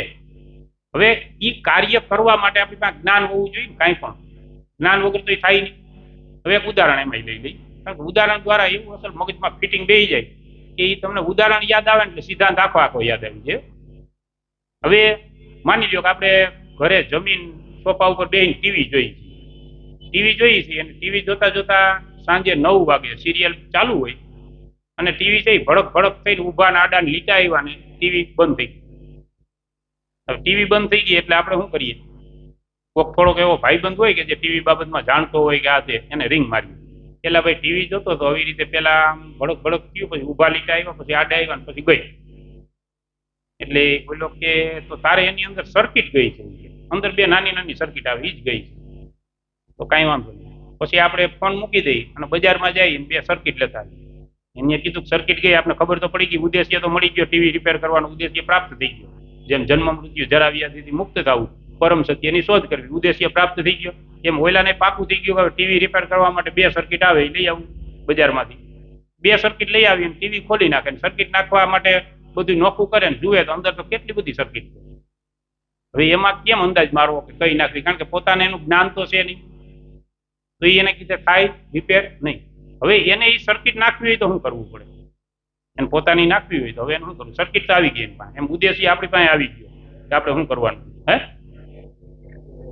હા, એનું જ્ઞાન પ્રાપ્ત કરવા જવું પડે ને અનુભવી વ્યક્તિ પાસે. તો હવે અહીંયા આપણે એ જ સમજવાનું છે કે આપણે ઉદ્દેશ્ય પ્રાપ્ત થઈ ગયો છે કે ભાઈ મનુષ્ય જીવનનો ઉદ્દેશ્ય આ છે, હવે ઉદ્દેશ્યને સિદ્ધ કરવા પ્રાપ્ત કરવા માટે આપણી પાસે જ્ઞાન જોઈએ. જ્ઞાન એ છે તો એ માર્ગ ઉપર ચાલી શકીએ. જ્ઞાન ના હોય કોઈ પણ કાર્ય કરીએ તો એમાંથી આપણે વિચલિત થઈ જાય, કારણ કે જ્ઞાન વગર કોઈ કાર્યમાં લાગો ને એટલે કોઈ તમને આમ તેમ સલાહ દે એટલે તમે વિચલિત થઈ જાઓ. માની લો કે પૂરેપૂરું મહામંત્ર વિશે જ્ઞાન નથી, હરે કૃષ્ણ મહામંત્ર વિશે, અને તમે માળા કરતા હો તો થોડાક દી કેળે કોક આવીને એમ કે ભાઈ આ નહીં આ માળા કરાય, તો આપણી પાસે જ્ઞાન નથી એટલે આપણે શું કહીએ કાંઈ વાંધો નહીં, તું કે હા તું આ મૂકી, હવે તું કઈ કે એ કરીએ ચાલો. સાચું છે ને ભાઈ? શું કામ આપણી પાસે આના વિષયમાં જ્ઞાન નથી. જો જ્ઞાન હોય તો આપણે શું કહીએ કે ભાઈ હરે કૃષ્ણ મહામંત્ર છે એ શ્રેષ્ઠ છે, કળિયુગના જીવ માટે શ્રેષ્ઠ છે, કારણ કે ભગવાને આ મંત્ર આપ્યું છે અને કીધું છે કે આ મહામંત્ર છે, બધા મંત્રોમાં મહાન છે, શ્રેષ્ઠ છે, અને આનાથી કળિયુગનો જીવ છે એ ભગવત ધામની પ્રાપ્તિ કરી લે. એટલે ભાઈ તું જે કે મંત્ર તારી પાસે રાખ, તારા ગુરુએ દીધું હોય કે જે હોય, તો અમારે આ જ કરવું છે, અમારા ગુરુએ આ કીધું છે, એના વિષયમાં અમારી પાસે જ્ઞાન છે. એટલે જ્ઞાન લઈ અને કોઈ પણ વ્યક્તિ કોઈ પણ કાર્યની અંદર લાગશે તો એ વિચલિત થાય નહીં કોઈના કહેવાથી. પણ જો જ્ઞાન લીધા વગર કાર્યમાં લાગ્યો તો કોઈ આમ તેમ સલાહ દે તો એ વૃક્ષે પડતું અને એમાં ચોટી જાય, કારણ કે જ્ઞાન વગર તો વસ્તુ એવી છે. તો હવે અહીંયા આપણે એ શીખવાનું છે કે આ શુદ્ધ અને પૂર્ણ જ્ઞાન કે જે દિવ્ય જ્ઞાન છે એ જ્ઞાનને પ્રાપ્ત કેવી રીતે કરવું, તો એના પ્રાપ્ત કરવાના માર્ગ છે એ અહીં બતાવ્યા છે કે કેટલા માર્ગ છે એમ. હવે આપણે એને વિસ્તારથી ડિટેલમાં સમજશું કે જેવી રીતે અહીંયા કીધું છે કે કોઈ બીમાર વ્યક્તિ છે તો એને સાજું થવું હોય તો એની પાસે જ્ઞાન હોવું જોઈએ, કે જેમ ડોક્ટર પાસે જવું, દવા લેવી, એને કીધું એ નિયમોનું પાલન કરવાનું, એ રીતે કરીએ તો આપણે સાજા થઈએ. હવે કોઈને મનમાં એવું થયું કે આપણે કરોડપતિ બનવું છે તો એમાં જ્ઞાન હોવું જોઈએ ને, કારણ કે એવા કરોડપતિ હોય એની જે પ્રગતિ કરી હોય એના ભેરું રહેવું પડે, એના ભેરું ફરવું પડે, સંબંધ બાંધવા પડે, પછી ખબર પડે કે ભાઈ આમ નહીં આમ કરીએ તો કરોડપતિ બનાય. આ જ્ઞાન હોવું જોઈએ, જ્ઞાન નકર મેળ આવે નહીં. તો હવે આપણે અહીંયા જોઈએ છીએ કે અત્યારના સમયની અંદર જે આપણે જ્ઞાન પ્રાપ્ત કરીએ છીએ, જો આમાં ભૌતિક જ્ઞાનનો વિરોધ નથી, પણ આ જે અમારા ગુરુએ દીધું છે એ બોલીએ છીએ કે અત્યારે આપણે જે જ્ઞાન પ્રાપ્ત કરીએ છીએ એ જ્ઞાન દ્વારા આપણે ક્યારેય આપણા ઉદ્દેશ્યને પ્રાપ્ત કરી શકતું નહીં. કયો ઉદ્દેશ્ય? તો કે પરમ સત્યની શોધ કરવી. એ ઉદ્દેશ્યને શેના દ્વારા નહીં પ્રાપ્ત કરીએ? તો કહે છે કે સ્કૂલ કોલેજનું જ્ઞાન છે, ભૌતિક ટેકનોલોજીનું જ્ઞાન છે, પછી વિજ્ઞાનનું જ્ઞાન છે, મેડિકલ સાયન્સનું જ્ઞાન છે. આ બધી પ્રકારના જે જ્ઞાન છે એનાથી આપણે જન્મ મૃત્યુ જરા વ્યાધિથી મુક્ત થઈ શકશું નહીં અને પરમ સત્યની શોધ પણ કરી શકશું નહીં. તો હવે શું કરવાનું? આ જ્ઞાન નહીં લેવાનું, બંધ કરી દેવાનું? તો એવું કહેવાનું નથી થતું. એ જ્ઞાન છે એ શા માટે છે જરૂરી? હાલો કોણ ઉત્તર આપશે? આ જ્ઞાન જરૂરી તો છે ને, આ તો જોઈ જ ને, સંસારિક જ્ઞાન જોઈ તો ખરું જ ને બધું, અને આ જોઈ તો આ શા માટે જરૂરી છે? અત્યારે આપણે કોઈ કારીગરી શીખીએ, કઈ બીજું બિઝનેસ કરતા હોય, જે કઈ કરતા હોય, શોપ ચલાવતા હોય, ગમે કે કોઈ નોકરી કરતા હોય તો કઈક ડિગ્રી લીધી હોય તો આપણે એ પ્રમાણે નોકરી મળી હોય, તો એ જ્ઞાન છે એ જરૂરી છે. શા માટે? હાવ સરળ ઉત્તર છે, આપવો જોઈએ બધા, ગમે કોઈ ટ્રાય કરો. હા, સુખ સુવિધા માટે. આ શરીર છે એના નિર્વાહ માટે છે. આ શરીર છે એને જીવતું તો રાખવું જોઈએ ને, કારણ કે આ યંત્ર છે એ રેડી છે, તો આ યંત્ર છે એ ભગવાન સુધી પહોંચાડશે. એટલે તો ભગવાને કીધું કે આ યંત્ર છે એને બહુ વ્યવસ્થિત રાખવાનું, હાલતા ડોક્ટર પાસે જવું પડે ને હાથમાં આવે દબાવી લેવું, એવું નહીં કરવાનું. કારણ કે આ રેડી નહીં હોય તો પછી કાંઈ મેળ નહીં આવે. આ રેડી જોઈ એમ માની લ્યો કે આ યંત્ર રેડી નથી તો એ ભગવાન સુધી પહોંચવામાં આપણે મદદરૂપ ના થાય. યંત્ર જરૂરી. જેવી રીતે ઉદાહરણ આપણે એક લઈએ કે માની લ્યો કે દ્વારકાધીશ મંદિરે દ્વારકાધીશ આવ્યા છે અને એને બધાને મેસેજ નાખી દીધો આપણને બધાને. આધુનિક સમયમાં ભગવાન આધુનિક બધું લઈને જ આવે ને. હા એમ તો મેસેજ નાખ્યો કે ભાઈ 4 કલાકની અંદર જો કોઈ વ્યક્તિ અહીંયા આવે તો અહીંયા આવીને એને આશીર્વાદ મળશે અને એની ઈચ્છા પૂર્તિ થાય. આવો તમે દર્શન કરી જાઓ. હું પ્રત્યક્ષ આવ્યો છું 4 કલાક સૌ. હવે 4 કલાક ભગવાન ત્યાં છે ને આપણે ત્યાં દ્વારકા પહોંચવાનું છે તો હવે આપણે શું કરવું જોઈએ? દોડવાનું ચાલુ કરતું મેળવી જાય તો શું કરવું? આપણે બધા એમ અહીંથી માની સીધી દોટ મૂકીએ કે દોડતા જ જાય, ક્યાંય ઊભું નથી રહેવું, પાણી પીવાય નથી, પહોંચી જવું છે તો પહોંચાય તો શું જો હાલો કેમ પહોંચ્યું એમ?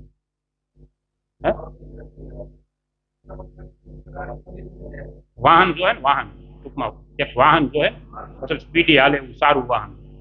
હવે હાલો વાહન એક ગોઈતું ક્યાંકથી એમ્બ્રેસેન્ડર કે એકાદી ઇકો કે એવી હાથમાં આવી ને લઈને હાલતા થયા આપણે. હવે એ રસ્તામાં પહોંચીને એ બંધ થઈ ગઈ તો નહીં. કારણ કે હું કામ બંધ થઈ તો નબળી એટલે એ પૂરે પહોંચી નહીં, રસ્તામાં બંધ થઈ ગઈ.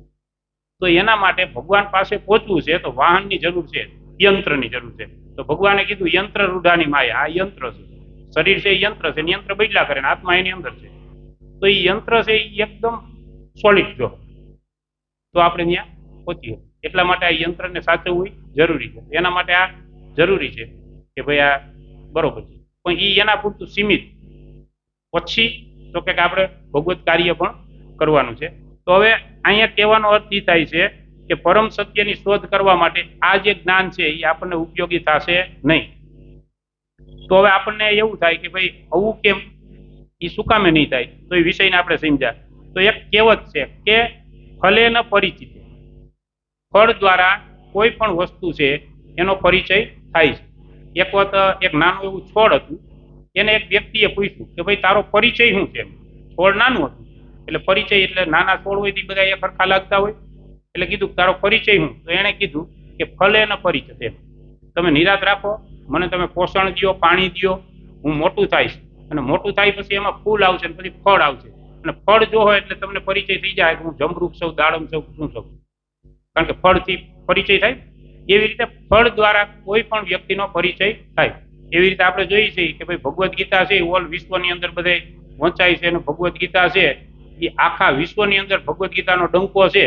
તો ઈ વસ્તુ જોઉં તો એ ફલે ન પરિચિત છે. એમ કે આ શ્રીમદ ભગવદ્ ગીતા છે એ ભગવદ્ ગીતા ઉપર પરમ ગુરુ શ્રીલ પ્રભુપાદજીએ ટીકા લખી અને ટીકા લખ્યા પછી એનું ફળ છે એ અત્યારે આપણે જોઈએ છીએ.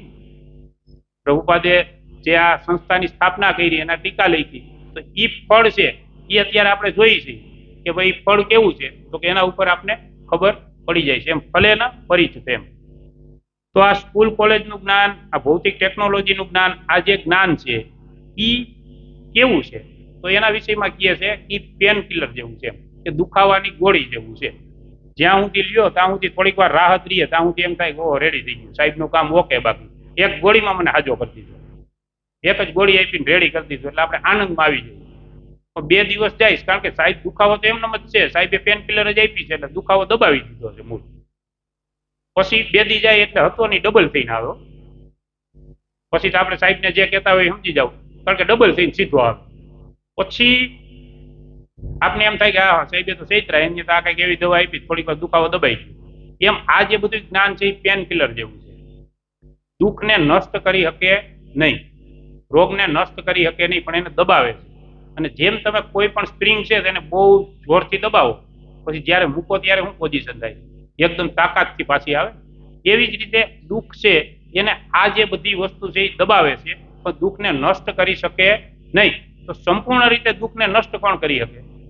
તો કે આધ્યાત્મિક જ્ઞાન, દિવ્ય જ્ઞાન છે એ આ દુઃખને થડ મૂળમાંથી કાપી નાખે.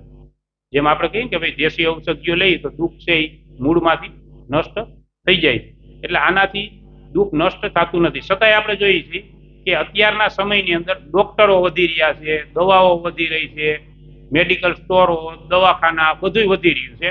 છતાંય રોગ છે એ જવાનું નામ નથી લેતા. રોગ ન્યા છે, રોગ છે એ વધતા જ જાય છે, વધતા જ જાય છે. તો જો વૈજ્ઞાનિક પ્રગતિને કારણે આપણા જીવનમાં સુખ આવતું હોય તો આપણે આજથી 50 વર્ષ પહેલાની વાત કરીએ તો 50 પહેલા કે 70 વર્ષ લઈ ગયો, એ પહેલા એટલું વિજ્ઞાન ટેકનોલોજી આગળ નહોતું, તો ત્યાં દુઃખે નહોતા એટલા બધા. અટાણે છે એવા દુઃખ નહોતા, એમાં ટેન્શન તો હાવ હતું જ નહીં. ટેન્શન તો કંઈક 40 વર્ષથી આવ્યું, એ પહેલા ટેન્શન નહોતું, દુઃખ હતા પણ એટલા બધા હતા નહીં.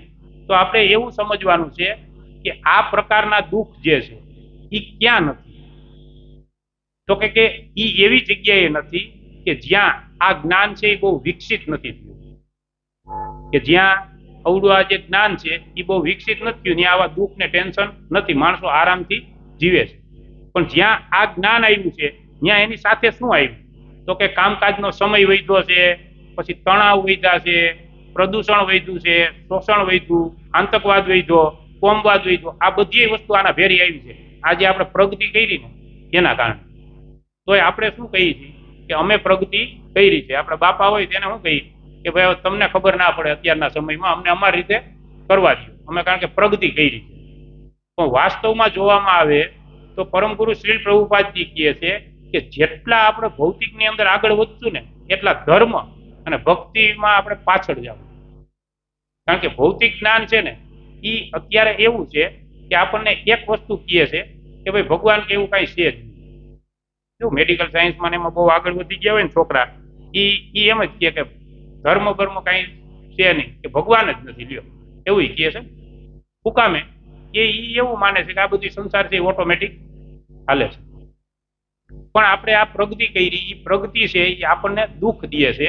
અને જ્યારે આ ટાઈપનું જ્ઞાન નહોતું ત્યારે સંસારની અંદર સુખ હતું અને આનંદ હતો. એટલે આ કોઈ ભૌતિક જ્ઞાનનો વિરોધ નથી, પણ એને એક સીમિત મર્યાદા સુધી એને રાખવાનું છે. પછી આપણે આધ્યાત્મિક દ્વારા આનંદ પ્રાપ્ત કરી શકશું. કારણ કે જે આનંદ છે એ અંદર છે, એ બારે નથી. અને અંદરની જે વસ્તુ છે એ આધ્યાત્મિક દ્વારા આપણે પ્રાપ્ત થાય છે. ઘણી વખત આપણે જોઈએ છીએ ને કે ભાઈ ઘણા માણસો હોય એ બહુ મહેનત કરતા હોય, અતિશય મહેનત કરતા હોય, તો આપણે એને પૂછીએ શું માટે, તો કે મારે પ્રગતિ કરવી છે. તો આપણે એમ કહીએ કેટલી પ્રગતિ કરવી, તો જો ઓલો ભાઈ બેઠો ત્યાં મારે પહોંચવું છે. તો આપણે જોઈએ એ ભાઈ તો એક સોનાના ઢગલા ઉપર બેઠો હોય અને આ અહીંયા મહેનત કરતો હોય, ઠીક કે ત્યાં પહોંચવું છે. પછી કોઈ બુદ્ધિશાળી વ્યક્તિ એની પાસે આવે અને કહે કે ભાઈ ત્યાં પહોંચીને તારે શું કરવું છે, તો કે ત્યાં પહોંચી જાવ પછી તો આનંદ ને આનંદ છે, જોતો ખરો એમાં સોનાનો ઢગલો છે, ત્યાં બેઠો છે, આનંદ જ છે ત્યાં. ઓલો વ્યક્તિ કે કારણ કે જીવનમાં કોઈને સંતોષ તો છે નહીં, ગમે ત્યાં પહોંચાડી દે તો, એટલે મને ખબર જ હતી કે ન્યાય આનંદમાં નથી. એટલે ઓલો એક દૂરબીન લઈ આવ્યો અને આમ કઈને આમ બતાવ્યું, જોજે કે ઓલો ત્યાં બેઠો બેઠો રોતો હતો, સોના ઢગલા ઉપર બેઠો હતો ને, એ ત્યાં પોકા નાખતો હતો. એટલે ઓલો કે નહીં, તો સોના ઢગલા ઉપર બેઠો, ત્યાં પહોંચવા સારું હું કેદીનો કાયસ કરું છું, મને એમ છે કે ત્યાં પહોંચી જાવ પછી જમાવટ જ છે, બરોબર છે. ઓલો તો રૂએ છે, કેમ એમ થાય? એ કે મારી ને રિંગ તો મારી, કે પૂછ તો ખરો હું એને દુઃખ છે. એ પેલા વળી રિંગ મારી એને કીધું કે ભાઈ તું જ્યાં છો ને ત્યાં 15 વર્ષ ત્યાં મહેનત કરું છું તારી પાસે પહોંચવા સારું, અને અમને એમ છે કે તું હોના ઢગલા ઉપર બેઠો, તારી પાસે બધી જાહો જલાલી છે, તારા જમાવટ જ છે, અમે ત્યાં પહોંચી જાય પણ નકરો આનંદ જ છે. એટલે અમે અહીંયા કાંઈ જ કરીએ છીએ અને અમે તને આ તો દૂરબીનથી જોયો, આ ભાઈએ કીધું એમાંથી ખબર પડી, તું તો ત્યાં બેઠો બેઠો બોકા નાખ્યો. તો બોલો કે આમ જવું તો મારે કઈ વાંધો નથી, મારે બધું છે, મારે જે લેવું એ લઈ લઉં, ઈચ્છા કરવું એ આવી જાય છે, આપણે એમ ક્યાં કઈ વાંધો જ છે. તો કે તો પછી ત્યાં બેઠો બેઠો હું કામ રહો છો? તો કે એમાં એવું છે, બીજો કઈ વાંધો નથી, હું તમને સમજાવું કે પણ મારા બાજુવાળો ખીમો છે ને એ કે એનો ઢગલો થોડોક મારા કરતા મોટો થઈ ગયો, એનો મને વાંધો છે, હવે શું કરવું? તો કારણ કે આનું તો કઈ અંત છે નહીં. જો આ અત્યારે જો આપણે રિલાયન્સ છે એ આમ 1 નંબર ઉપર છે, પણ રિલાયન્સ વાળાને એમ તો કાંઈ ઘટે એમ નથી, કેટલી પેઢી હોય તો એના શેરની કોઈક સાઈડ કાપી જાય તો ઓલા રાતે નીંદર ના આવે. લ્યો આપને એમ થાય કે એને સુખ છે ને એને આનંદ છે, એની કોઈક સાઈડ કાપી ગયો એવું જરીક મેસેજ આવી ગયો તો ઓલાને રાતે પછી ઊંઘની ગોળી ખાવી પડે. એટલે વાસ્તવમાં જોવામાં આવે તો પરમ ગુરુ શ્રી પ્રભુપાદજી કહે છે કે ભૌતિક સંસારની અંદર સુખ છે જ, અહીંયા સુખ છે નહીં, પણ થોડીક વાર મેં કાલ કીધું એમ લાગે, થોડીક વાર દુઃખ આવે નહીં, ક્યાંક આડાવડું અટવાઈ ગયું હોય, વાતુમાં ચડી ગયું હોય, એટલી વાર આપણને એમ લાગે વાહ શું ખાયું શું ખાયું, પાછું એ આવી જ જાય એટલે દુઃખાલે એમ અશાશ્વત. એટલે અહીંયા ભૌતિકમાં સુખ માટે ટ્રાય કરવી નહીં, ખાસ સમજાવવાનું હતું. હવે બાકી આગળ જઈએ આપણે. હવે અત્યારના સમયમાં વ્યક્તિ છે એ બધા ભૌતિક આધ્યાત્મિક ભૌતિક જ્ઞાન તો આપણે લઈએ છીએ તો આપણે ખબર છે સ્કૂલ કોલેજમાં જઈને લઈએ છીએ.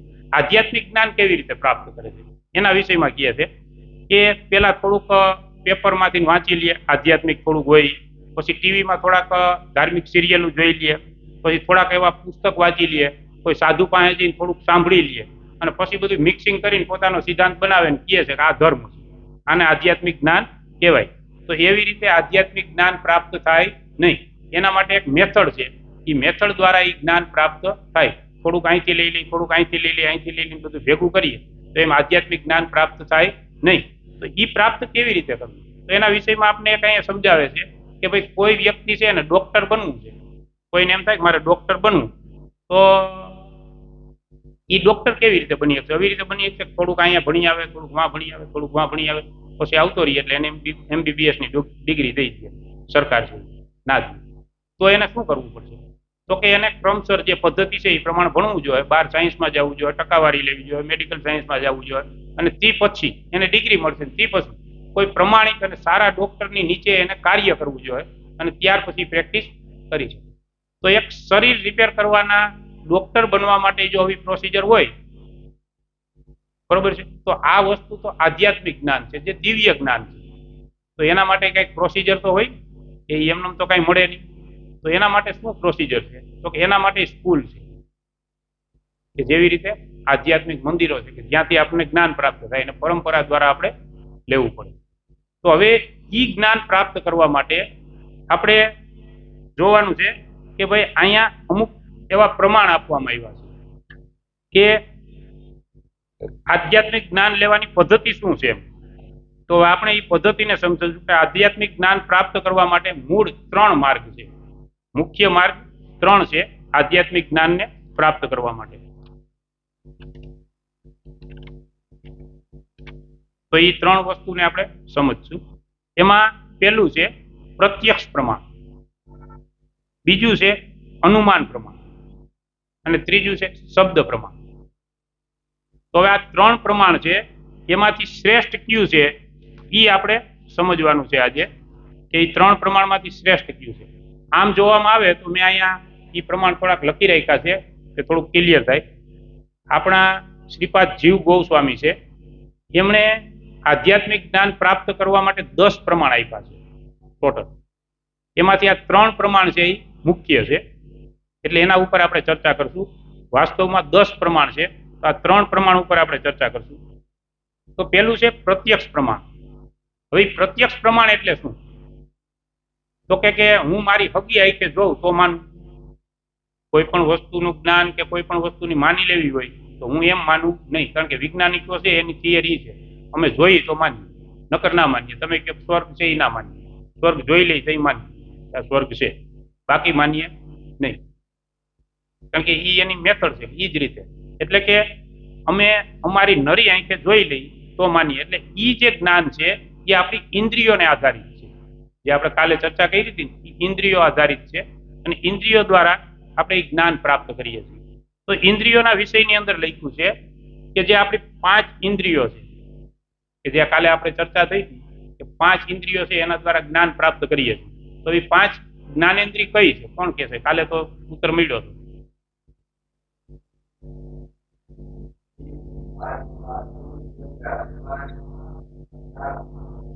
હા રે. તો એ 5 જ્ઞાનેન્દ્રિય છે. હવે એ જ્ઞાનેન્દ્રિયના વિષયમાં કીધું છે કે 5 જ્ઞાનેન્દ્રિય છે અપૂર્ણ અને અધૂરી છે. શા માટે? તો કે એમાં 4 પ્રકારની ખામી છે, 4 ખામી એની અંદર છે. અને ઈ ખામી 4 છે ઈ કઈ છે? તો એના વિષયમાં કહે છે કે પેલું તો કે ઈ અપૂર્ણ છે. પેલું ઇન્દ્રિયો અપૂર્ણ છે, એ પૂર્ણ નથી. બીજું કે એ ભ્રમિત થાય છે, એ ભ્રમિત થાય છે. ત્રીજું એ છેતરાય છે અને છેતરે છે અને ભૂલ કરે છે. આ જે ખામી છે એ ઇન્દ્રિયોની અંદર છે. તો હવે ઇન્દ્રિયો અપૂર્ણ છે એને આપણે પ્રથમ સમજીએ કે જેના કારણે આપણે આ ભૌતિકની અંદર જે કાંઈ જ્ઞાન પ્રાપ્ત કરીએ એ જ્ઞાન પૂર્ણ હોતું નથી. અને પૂર્ણ જ્ઞાન ના હોય ત્યાં સુધી આપણે પૂર્ણના જ્ઞાનને પ્રાપ્ત કરી શકીએ નહીં, દિવ્ય જ્ઞાનને ક્યારેય આપણે આત્મસાત કરી શકીએ નહીં. તો આ ઇન્દ્રિયો છે એ અપૂર્ણ છે. એના વિષયની અંદર આપણે સમજીએ તો આપણે જોઈએ કે આંખ છે તો એના દ્વારા આપણે જોવાનું કાર્ય કરીએ છીએ, આંખથી જોઈએ છીએ. તો આંખથી જોઈ અને તે પછી આપણે અનુમાન એમાં લગાવી દઈએ કે ભાઈ આ વસ્તુ છે આવી નહીં આવી હશે. આંખથી માની લો કે આપણે સૂરજને જોઈએ છીએ, સૂર્યદેવ. તો આંખથી જોઈએ તો આંખથી સૂર્યદેવ આપણે કેવડા દેખાય? અહીંથી એક થાળીના ગોળા જેવડા દેખાય છે. એટલે જો આંખથી જોયેલું સત્ય હોય તો સૂર્યદેવ થાળીના ગોળા જેવા હોવા જોઈએ? એવા નથી. તો પછી શું કરીએ કે ભાઈ સૂર્યદેવ છે એ તો પૃથ્વીથી ઘણા બધા દૂર છે, અને ઘણા દૂર હોવાને કારણે બહુ મોટા છે, પણ દૂરને કારણે આપણે નાના દેખાય છે. પછી વૈજ્ઞાનિકો છે એ એવું અનુમાન માને કે અવળી આઈટમ છે 1 કિલોમીટર આગી હોય તો અવળી દેખાય, તો આ એટલી આગી છે તો અવળી દેખાય. બહુ બધા અંદાજ માને. એ અનુમાન પ્રમાણ થયું. બે પ્રમાણ હાઈરે આપણે સમજી લઈએ. પ્રત્યક્ષ પ્રમાણ નજરે જોયું અને અનુમાન પ્રમાણ. પછી અનુમાન મારે કે દૂર હોવાને કારણે સૂર્ય છે મોટો પણ દેખાય છે નાનો. આવી રીતે અનુમાન લગાવ્યું. હવે અનુમાન છે એ પૂર્ણ જ્ઞાન થયું કે ન થયું? એમ ના થયું. તો આંખ દ્વારા જે કાંઈ જ્ઞાન પ્રાપ્ત કરીએ એ પૂર્ણ છે કે નથી? પૂર્ણ નથી. એટલે હાલો આંખ માથે મારો ચોકડી, આંખ કેન્સર. હવે બીજું થયું જીવા. જીવા દ્વારા આપણે ટેસ્ટનું જ્ઞાન લઈએ, ટેસ્ટનું જ્ઞાન લઈએ. તો જીવા છે એ આપણે જે ટેસ્ટનું જ્ઞાન આપે છે પરફેક્ટ આપે છે? નથી આપતું. કેવી રીતે? તો કે આપણે માની લો કે સાકરનો ગાંગડો એક ખાઈ લીધો અને પછી મસ્તીની એકદમ મીઠી મધુર ચા બનાવી પીએ તો એ કેવી લાગે? મોરી લાગે. તો ચા મોરી છે, બીજાને દીધી હોય તો એ મીઠી, પણ આપણને મોરી લાગે. એટલે આપણી ઇન્દ્રિયો છે એ પૂર્ણ નથી. એના દ્વારા આપણે જો ભરોસો કરીએ કે હું આ આંખથી આ હાથથી કાનથી ને ભગવાનના દર્શન કરી લઉં, ભગવત પ્રાપ્તિ કરી લઉં, એ થાય નહીં. આત્માના વિષયમાં આપણે સમજશું કે કેવી રીતે થાય, પણ અત્યારે એટલું સમજવાનું છે કે થાય નહીં. કારણ કે અપૂર્ણ ઇન્દ્રિયો છે એ પૂર્ણ કાર્ય કરી શકે નહીં. એટલે જીવા છે એ આમ જાવ તો ફેલ. એક બીજું ઉદાહરણ એમાં લઈ. જીવામાં એક મોસંબી તમારે લેવાનું, એકદમ મીઠું મધુર હોય લેવું. એ મોસંબીના 2 કટકા કરી નાખવાના. પછી તમારી જીવા ઉપર છે લીંબુનો રસ અડાડી દેવાનો. લીંબુનો રસ અડાડીને પછી મોસંબી ખાવાનું. તો કેવું લાગશે? કોઈ ટ્રાય મારી હોય એ એકદમ મીઠું મધુર લાગશે. જેવું છે ને એના કરતા વિશેષ લાગશે. પછી બીજો કટકો, એનો જ કટકો છે ને બીજો, ઈ લેવાનો અને જીવા ઉપર થોડીક ખાંડ ખાઈ લેવાની, ગોળ લગાવી દેવાનું, ખાઈ લેવાનું. તો પછી એ મોરું લાગશે, એમાં સ્વાદ નહીં આવે. એટલે આ જે જીવા છે એ પણ ફેલ. એનામાંથી ચોકડી લગાવી દે લખતા હોય, બરોબર. તે પછી હવે કઈ ઇન્દ્રિય રહી? તો કે નાસિકા, જેના દ્વારા આપણે સુગંધ લઈએ. તો એની અંદર તમે જો તો એની અંદર આપણે ઉદાહરણ એવું સમજીએ કે આપણે ઘણી વખત સ્પ્રે લેવા ગયા હોય ને, સ્પ્રે લેવા જઈએ એટલે ત્યાં જાય એટલે એવડો કે વાહ ગ્રાહક આવ્યા છે એટલે પૂરી આપણે સર્વિસ દેવા હાટવા એક મારે, બીજો મારે, ત્રીજો, ચોથો, પાંચમો, એવી રીતે 5 સ્પ્રે મારી ફટાફટ. એને એમ હોય ને કે આ ઘરાક છટકીને ના જવો જોઈએ. એટલે અરે શેઠ આ સરસ છે ને આ સરસ છે ને એમ કહી એ પેલો મારે ત્યાં સુધી હરકી સુગંધ આવી, બીજામાં આવી, ત્રીજો, ચોથો, પાંચમો, એવા 5-6 સ્પ્રે મારી દે ને પછી જે હાથમાં મારે ને એમાં કઈ અંદાજ જ ના આવે. જોજો, આ પ્રેક્ટિકલી જ્ઞાન છે. 7મો મારે ને તો એ પાકું થાય જ નહીં કે હવે આમાં કયો સારો છે ને કયો ખરાબ છે, કયો લેવો કયો ના લેવો, બધું કાર્યક્રમ પૂરો થાય. પછી આપણે એમ થાય કે હવે આમાં કઈ મગજમાં બેસતું નથી, આ તો હાવ કન્ફ્યુઝ થયા. પણ ઓઈલો અડધી કલાક ત્યાં મતતો હોય એટલે આપણને એમ થાય કે જો નહીં લઈ તો આ દોરા કાઢશે. એટલે પછી આપણે હું અંદાજ મારીને એક લઈ લઈએ, આ આપી દે ને, એ લઈને ઘરે વયા જાય. બીજે દિવસે સવારે જયારે લગાવીએ તો એ ખબર પડે કે દુકાનમાં 3rd ક્લાસ જે વસ્તુ હતી એ લઈને આપણે આવ્યા છીએ, આપણે છેતરાણ. એટલે નાસિકામાંથી મારો ચોક એ ફેર. હવે શું કહીશું છે?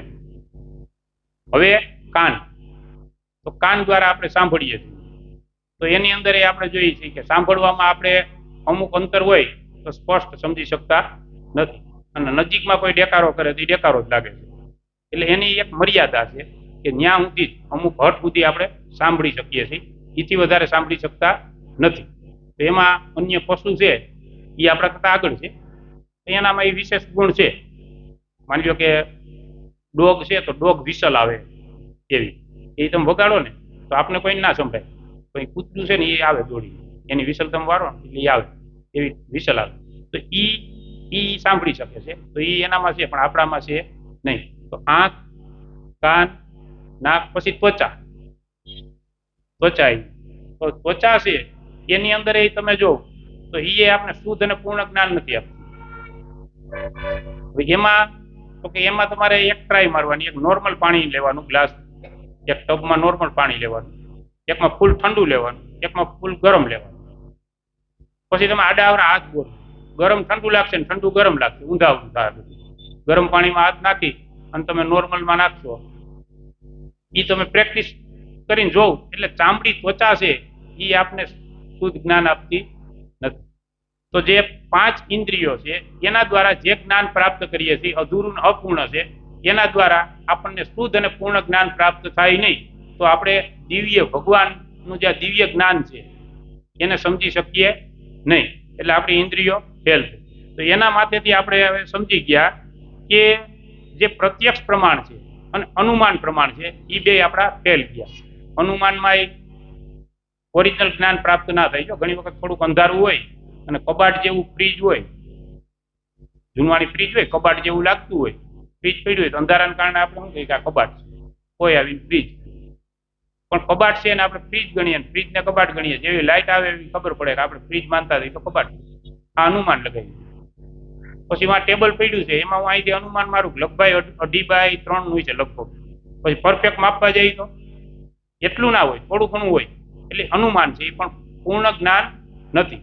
તો શુદ્ધ અને પૂર્ણ જ્ઞાન છે એ આપણી આ ભૌતિક ઇન્દ્રિયો દ્વારા આપણે પ્રાપ્ત કરી શકીએ નહીં. એટલો વિષય આપણો કમ્પ્લીટ થયો. તો હવે પ્રશ્ન રહીએ ને કે તો પછી આ જ્ઞાન પ્રાપ્ત કેમ કરવાનું? તો હવે આપણી પાસે ત્રીજું પ્રમાણ છે. ત્રીજું પ્રમાણ છે એ છે શબ્દ પ્રમાણ. તો શબ્દ પ્રમાણ એટલે શું એમ? શબ્દ પ્રમાણ કોને કહેવાય એમ? કોઈ હવે પ્રશ્નનો જવાબ આપશે કે શબ્દ પ્રમાણ કેને કહેવાય એમ? શબ્દ પ્રમાણ એટલે શું એમ? અનુમાન પ્રમાણ આપણું ફેલ ગયું, બધાય ફેલ ગયા. હવે આવ્યું આપણી પાસે શબ્દ પ્રમાણ. તો શબ્દ પ્રમાણ કેને કહેવાય એમ? હા, આધ્યાત્મિક ગ્રંથ. શબ્દ પ્રમાણના વિષયમાં આપણે એવું સમજી શકીએ કે વેદ કે જે ભગવાન દ્વારા રચિત છે એ શબ્દ પ્રમાણ છે. અને શબ્દ પ્રમાણ છે એ પૂર્ણ છે, ક્યોંકિ પરંપરાથી આવેલું છે. એટલે એ શુદ્ધ અને પૂર્ણ જ્ઞાન આવેલું છે. જેવી રીતે કે પૂર્ણ પુરુષોત્તમ ભગવાન શ્રી કૃષ્ણ છે, એને વેદનું શુદ્ધ અને પૂર્ણ જ્ઞાન છે એ બ્રહ્માજીને આપ્યું સૃષ્ટિના પ્રારંભ. કારણ કે બ્રહ્માજી છે એ જયારે પ્રગટ થાય છે ત્યારે બ્રહ્માજી આમ જુએ કે આમાં તો કઈ કોઈ છે નહીં, આમ એકલો ના શું છે બધું, એ વિચારમાં પડી જાય કે હું એક આમાં તો કોઈ કઈ દેખાતું નથી.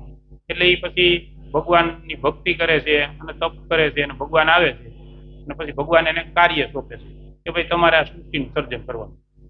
બરોબર. પછી ભગવાન કે સૃષ્ટિનું સર્જનનું તો કહી દીધું, પણ એને જ્ઞાન હોવું જોઈએ ને, જે આ ચર્ચા હાલે છે કેમ કરવું. એટલે એના માટે ભગવાન છે એને જ્ઞાન આપે છે બ્રહ્માજી. અને એ કેવી રીતે આપે છે? તો કે ભગવાન આમ વ્યાસપીઠ ઉપર બેસી ગયા અને બ્રહ્માજી શ્રોતાની જેમ નીચે શ્રવણ કરવા બેઠા ને એવી રીતે નહીં.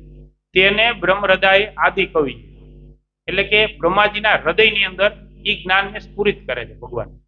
જેવી રીતે આપણે મોબાઈલમાં એક મોબાઈલમાંથી બીજા મોબાઈલમાં સીધું ડાયરેક્ટ જ થઈ જાય છે ને આ બ્લુટૂથ દ્વારા, એવી રીતે ભગવાન છે એ જ્ઞાન એને આપે છે. અને એ જે બ્રહ્માજી છે એની પાસે જે જ્ઞાન છે એ ઉત્તરોત્તર અહીંયા પરંપરા દ્વારા આવ્યું. આની અંદર આપણે ભગવદ્ ગીતામાં જોઈ તો 36 નંબરના પેજ ઉપર આપણી પરંપરા લખી છે. બ્રહ્માજીએ કેને જ્ઞાન આપ્યું, આ તેમ આવતા આવતા 32મા ક્રમે પરમ ગુરુ શ્રી પ્રભુપાદજી છે. તો એ જે જ્ઞાન છે એ શુદ્ધ અને પૂર્ણ જ્ઞાન આપણી પાસે આ ભગવદ્ ગીતામાં અત્યારે છે. તો જે શબ્દ પ્રમાણ છે એ પૂર્ણ પ્રમાણ છે. શબ્દ પ્રમાણ દ્વારા આપણે જ્ઞાન પ્રાપ્ત કરી શકીએ અને એના દ્વારા આપણે શુદ્ધ અને પૂર્ણ જ્ઞાન પ્રાપ્ત થાય. તો હવે આપણને એમ થાય કે ભાઈ એ કેવી રીતે માની લેવું? હાલો, કારણ કે કળિયુગની બુદ્ધિ છે એટલે એ બધું લેવું જોઈએ. હું એમને કહી દઉં કે શુદ્ધ અને પૂર્ણ છે, તમે અટાણ કઈ ના બોલો, પછી વિચાર તો આવે ને કે શબ્દ પ્રમાણ છે આ શુદ્ધ અને પૂર્ણ છે, કેવી રીતે માની લેવું? તો પહેલી વસ્તુ કે આધ્યાત્મિક ગ્રંથ જે આ શબ્દ પ્રમાણ છે, જે વેદ છે, એની અંદર પેલા વેલા જે ઓલી 4 ત્રુટિ આપણે બોલ્યા ને એ એમાં નથી. એ 4 વસ્તુ એમાં નથી. જેમ કે આપણે ચારેય પ્રમાણ વિશે સમજ્યા ને, ઈ એની અંદર નથી કે ભ્રમિત થાય ના, ઈ એમાં છે નહીં, એનાથી આ મુક્ત છે. એટલે શબ્દ પ્રમાણ છે એ શુદ્ધ અને પૂર્ણ જ્ઞાન છે. બીજું કે શબ્દ પ્રમાણ છે એ વેલિડ ગણાય. જો એક ઉદાહરણ લઈએ કે માની લો કે ભારત પાકિસ્તાનનો ફાઇનલ મેચ છે એ પાકિસ્તાનમાં હાલે. હવે ભારતનો દાવ ચાલુ છે. હવે આપણે જાણવું છે કે ભાઈ ભારતે કેટલા રન કર્યા, શું પોઝિશન છે એ જરીક જાણવું છે. તો શું કરવું પડે? તો શું કરીએ? હે, હા, આપણે કોમેન્ટ્રી સાંભળીએ અથવા ટીવીમાં જોઈ, કોમેન્ટ્રી અથવા ટીવીમાં જોઈ અને એ પ્રમાણ, તો એ શું થયું? શબ્દ પ્રમાણ એના દ્વારા પાકું. કે પછી આપણે એવું નક્કી કરીએ ફ્લાઇટ લઈને ગાયોગા જાય, ત્યાં જઈને જોઈ આવીએ પછી આવીએ. તો એ શબ્દ પ્રમાણ છે એને આપણે માન્ય રાખીએ છીએ. શું કામ રાખીએ છીએ? કે જે ટીવી ની અંદર આવે છે એ લાઈવ આવે છે અને એ પ્રમાણિક સત્તા દ્વારા આવે છે. કેવી રીતે? જે આધ્યાત્મિક જ્ઞાન છે એ શબ્દ પ્રમાણ, કારણ કે પ્રમાણિક સત્તા દ્વારા આપણે પ્રાપ્ત થયેલું છે એટલે એને આપણે વેલિડ ગણીએ છીએ અને એને આપણે માન્ય રાખીએ છીએ. જેવી રીતે આપણે રોડ ઉપર અહીંથી જતા હોય અમદાવાદ બાજુ, ફોર વ્હીલ લઈ કે જતા હોય, પછી આપણે એમ થાય કે હવે અમદાવાદ કેટલું દૂર, તો આપણે શું કરીએ? હા, હવે ઈ પિલોરમાં જોયા પછી એમાં એમ લખ્યું છે કે 15 કિલોમીટર છે, તો આપણે મનમાં બીજો એવો વિચાર આવે કે આની 15 લખ્યું, કદાચ ખોટું લખ્યું હશે તો 25 જેવું. એવો ના, એ વાતને માન્ય રાખીએ કે 15 લખ્યું છે એટલે 15 જ છે, 15 પછી અમદાવાદ આવી જાય. શું કામ એ માન્ય રાખીએ? શબ્દ પ્રમાણ છે. પણ શબ્દ પ્રમાણ તો છે જ, તો એ તો બીજો એક મારા જેવો અહીંયા એવું ટીપો ખોડીને વયો ગયો હોય તો? હા, પ્રભુજીએ કીધું કે એની જે વેલિડ સત્તા છે એના દ્વારા, સરકાર દ્વારા અહીંયા લગાવવામાં આવ્યું છે એટલે એ વેલિડ છે. તો જે શબ્દ પ્રમાણ છે એ કેવું છે કે એની અંદર પ્રયોગ કરવાની જરૂર નથી. તો ઘણી વખત આપણે પ્રયોગ કરીએ એટલે અહીંયા જે પ્રાપ્ત કરવાની છે પદ્ધતિ, એની અંદર એક બે પદ્ધતિનું વર્ણન કરવામાં આવ્યું છે. એટલે આ વસ્તુ હું સમજાવું છું. હવે પદ્ધતિ કહું કે પેલી છે એ આરોહ પદ્ધતિ છે અને બીજી છે અવરોહ પદ્ધતિ છે. આરોહ પદ્ધતિ છે ઈ કેવી છે? તો કે તેમાં પ્રયોગીકરણ દ્વારા જ્ઞાન પ્રાપ્ત થાય. કે H2O એના દ્વારા પાણી બને, એ જ્ઞાન થયું. પણ પ્રયોગીકરણ કરીને, પાકું કરીને, કમ્પ્લીટ કરી અને જ્યારે એ પ્રસ્તુત કરે ત્યારે એનું જ્ઞાન વેલિડ ગણાય પ્રયોગીકરણ દ્વારા. બાકી ઓમ માન્ય રાખવામાં આવે નહીં. એમ કહ્યો કે ભાઈ H2O દ્વારા પાણી બને, તો એ એમ ના માન્ય રાખે. પણ પ્રયોગીકરણ એટલે કે તમારે પ્રયોગશાળામાં જઈ અને એ પાણી બનાવીને બતાવવું પડે. તઈ તમે પરીક્ષામાં પાસ થાવ કે રેડી, ઓકે, આ પાણી બની, તમે સાચા. એ પ્રયોગીકરણ દ્વારા છે. પણ જે અવરોહ પદ્ધતિ છે એ કેવી છે? તો કે ઈ પદ્ધતિની અંદર પ્રયોગ કરવાની જરૂર નથી. એ ડાયરેક્ટ પ્રમાણિક સત્તા પાસેથી લઈ અને સીધું માન્ય રાખવાનું છે, વિશ્વાસ કરવાનો છે. તો આપણને એમ થાય ને કે ભાઈ આવો વિશ્વાસ, એવી રીતે વિશ્વાસ કેમ કરી લેવો? વિશ્વાસ કેમ કરી લેવો? તો જો આ સંસારની અંદર આપણે જોઈએ તો આપણે આખો દિવસમાં કેટલા બધા માથે વિશ્વાસ કરીએ, પણ આપણે એનું મનન ચિંતન નથી કર્યું. હવે પેલું, સવારમાં ઉઠતા વેત જ આપણે કેના માથે વિશ્વાસ કરીએ છીએ? ઉઠીએ કે તરત ટૂથપેસ્ટ, એ કોલગેટ કંપની જે હોય, સીધો જ આમ કહીને લઈને સીધું મોઢામાં નાખ્યું. કઈ એવો વિચાર આવે તો એનામાંથી વિશ્વાસ નથી કરવો. નહીં, નાન્યામાં ઝેર નાખ્યું છે તો મારા તો હરિબોલ થઈ જાય ને, ના, ટૂથપેસ્ટ કરવું જ નથી. એ કરીને કમ્પ્લીટ થયા, નીચે ઉતર્યા, ઓટો રિક્ષા વાળા નાથ ઉદ્યોગ કર્યો. નહીં, ના, ક્યાંક ખટારે ભટકાવશે તો આપણે જઈ શકશું ઓફિસે ક્યાંય? હાલો, ઘરની ફોર વ્હીલ છે ને એમાં સીટે બેઠા અને એમાં વિચાર આવ્યો નહીં, બ્રેક ફેલ થઈ ગઈ તો ખટારો હમ આવ્યો તો વિશ્વાસ ના કરીએ. એ ગાડીની કંપની વાળા, કા કંપનીના કઈ ધડા છે નહીં, બરોબર છે, આમાં કઈ ભરોસો આપને બેહતો નથી, તો હું હાલીને જવાના. એટલે સવારથી ઉઠીને એમ તો વિચે ચા રહી ગયા છે ને, દૂધવાળા માથે વિશ્વાસ કરી, દૂધમાં તો ઝેરે જાજુ ચડે. સીધો જ આવે એવો તરત જ ચા બનાવીને સીધી પી લઈ, વિશ્વાસ કરીએ કે આ કાંઈ કરે નહીં. તો આ સંસારની અંદર આવા બધાય માથે આપણે વિશ્વાસ કરીએ છીએ, તો ભગવાને આપેલા આ પ્રમાણ માથે આપણે વિશ્વાસ નથી કે આ ભાઈ કેમ પાકું માની લેવું. કે ભગવાને કીધું કે અહીંયાથી સ્વર્ગ એવી રીતે છે, આમ તેને અહીંયા આમ કરશું તો વાં જાઉં, આમ કરશું તો વાં જાઉં. તો વિશ્વાસ તો કરવો જોઈએ, નકર મેળ આવશે નહીં. કારણ કે વિશ્વાસ કર્યા વગર આપણે કોઈ વસ્તુ પ્રાપ્ત કરી શકતા નથી અને આગળ વધી શકતા નથી. જેનું ઉદાહરણ આપણે ઘણા બધા ભૌતિક પ્રકૃતિમાં જોયા કે આપણે વિશ્વાસ કરીએ છીએ. તો હવે અહીંયા એક ઉદાહરણ છે કે એક પિતાશ્રી હોય, એના પુત્રને કહે, અને જો આપણા બધાનું પ્રેક્ટિકલી જ્ઞાન છે, એમાંથી આપણે લગભગ કોઈ આમાંથી ટ્રાય નહીં કરી હોય, હું જે કહું નહીં, અને કરતાય નહીં. હવે સર્પ છે એ ડંખ મારે તો ઝેર ચડે.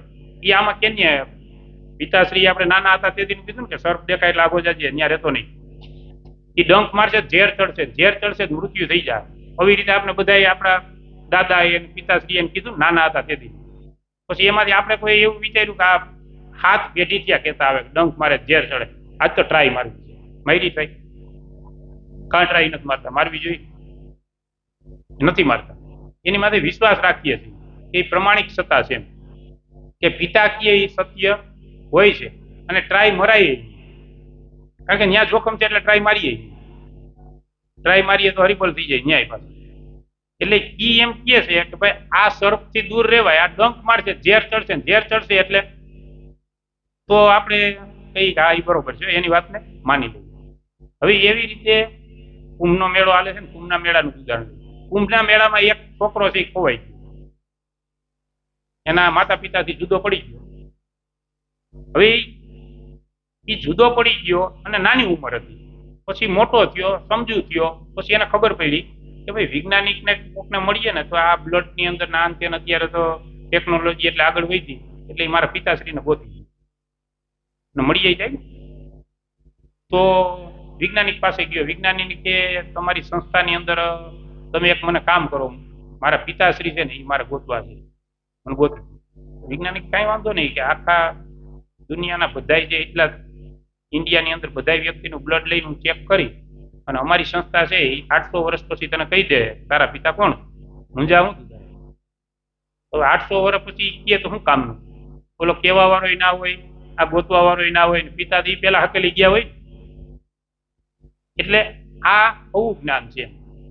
પણ હવે ઈ વ્યક્તિ છે, ઈ વ્યક્તિને એમ થાય કે મારે મારા પિતા ગોતવા છે, પિતા કોણ છે.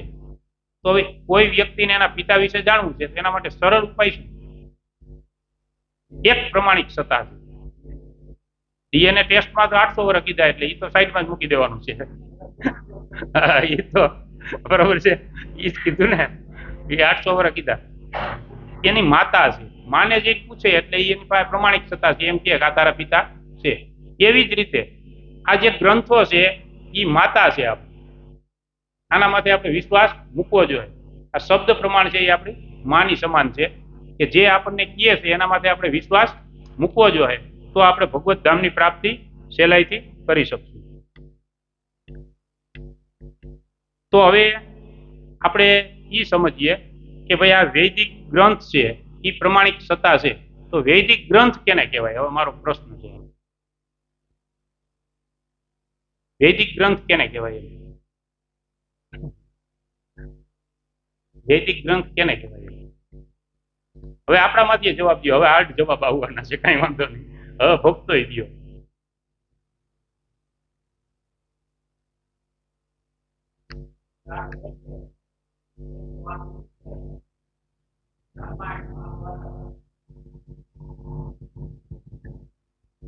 હા હા, રેડી. બે પ્રભુજીનો રેડી જવાબ દો. કે પેલા વેલા તો ઈ સમજવાનું કે વૈદિક ગ્રંથ એને કહેવાય કે જે વેદ વ્યાસ દ્વારા રચિત છે એને વૈદિક ગ્રંથ કહેવાય. કારણ કે વેદ છે એ તો વાંચવા આપણા માટે સંભવ નથી. કારણ કે વેદ છે ને એની અંદર તો એટલા બધા શ્લોક છે કે આપણે એને અધ્યયન કરી શકીએ નહીં, એટલો આપણી પાસે સમય નથી. અને આમ જોવામાં આવે એટલી બુદ્ધિ નથી હવે અત્યારે. કે પેલા તો માણસો એટલા બુદ્ધિશાળી હતા કે સ્મૃતિમાં જ્ઞાન હતું, એમ કે સાંભળી લે એટલે બધું યાદ રહી જતું. કે તઈ કઈ આપણા જેવું આવી પરિસ્થિતિ નહોતી. આ જો તમે આ ખાલી સામાન્ય સિરિયલ જોઈ હોય, મહાભારત સિરિયલ તો આપણે જોઈ છે ને બધા, એમાં ઓલા 5 પાંડવો કૌરવો આમ તેમ બધા ભણવા જતા ગુરુજી પાસે, તો એ પાટી પેન ને દફતર કે લેપટોપ કે એવું લઈને ના જતા, એમને જતા. એ ગુરુજી કહે સીધું ડાઉનલોડ થઈ જતું.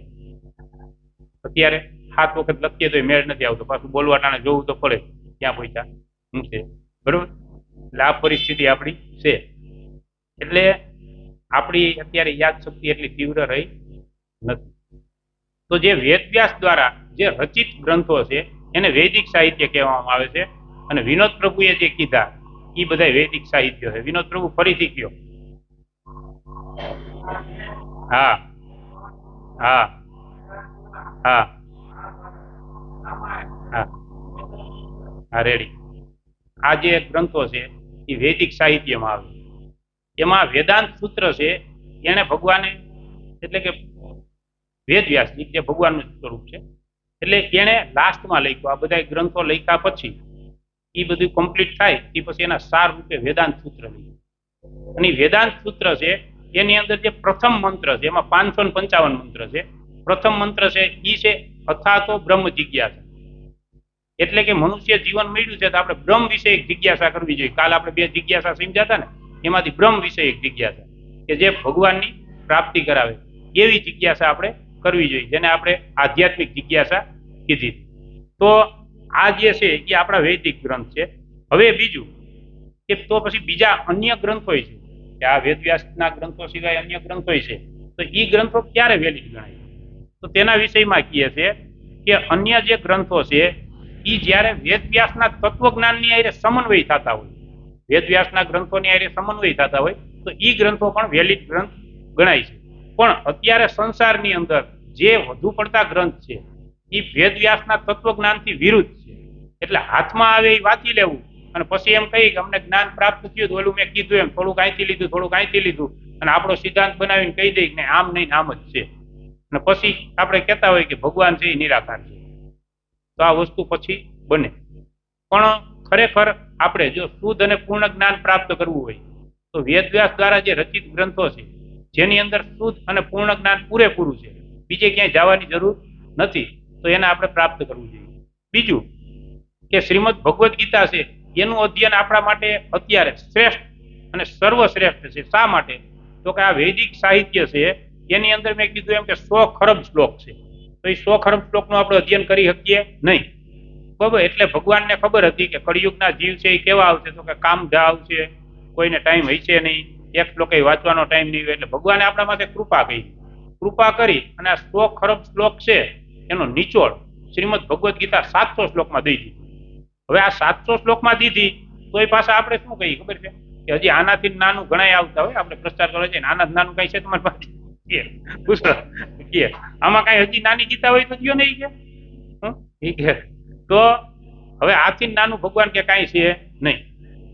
હવે બીજું કે ભગવદ્ ગીતાનું અધ્યયન કરીએ ત્યાં આપણે ભગવદ્ ગીતા હાર્ડ લાગે છે. શા માટે લાગે છે? તો કે આ એનો નિચોડ છે. જેવી રીતે માની લ્યો કે આપણી પાસે 10 લીટર દૂધ છે, 10 લીટર દૂધ છે. હવે 10 લીટર દૂધમાંથી કોઈ આપણને એમ કહે છે કે આમાંથી ભાઈ 1 લીટર દૂધ તમે પી જાઓ, તો આપણે હા પાડીએ, પી જાય કદાચ હિંમત કરીને 1 લીટર દૂધ પી જાય. હવે 10 લીટર દૂધ છે એને ઉકાળીને એકદમ ગરમ કરી અને એની રગડી બનાવે. એટલે માતાજીનો વિષય છે, લગભગ 1 કિલો રગડી બને બહુ ઉકાળીએ તો 10 લીટર 1 કિલો એક રગડી પી. હવે એ કિલો એક જ થઈ ને. હવે કોઈ એમ કે આ રગડી કિલો એક પી જાવ તો પીવાય? એ નહીં પીવાય. અને પીવું તો શું થાય? પેટમાં ગડબડ થાય. કારણ કે એ જે દૂધ છે એનો સાર છે, એની રગડી. એવી જ રીતે જે આધ્યાત્મિક ગ્રંથો છે એનો સાર છે એ શ્રીમદ ભગવદ્ ગીતા છે. એટલે થોડુંક આપણે હાર્ડ લાગે છે કારણ કે નિચોડ છે. અને બીજું કે આને આપણે તરત જ ગ્રહણ કરવાનું કરશું તો જેમ ઓલી રગડી પી અને પેટમાં ગડબડ થાય એમ આમાંય ગડબડ થાય. એટલે આપણા જે શાસ્ત્રીય ગુરુ છે બધા એ શું કહે છે કે ભગવદ્ ગીતાને તમારે શાંતિપૂર્વક એક એક શ્લોક કાયમ એક શ્લોક વાંચવાનું, તાત્પર્ય વાંચો ધીરે ધીરે, પછી ટાઈમ રહીએ તો તે દિવસે બીજો વાંચો, ત્રીજો વાંચો.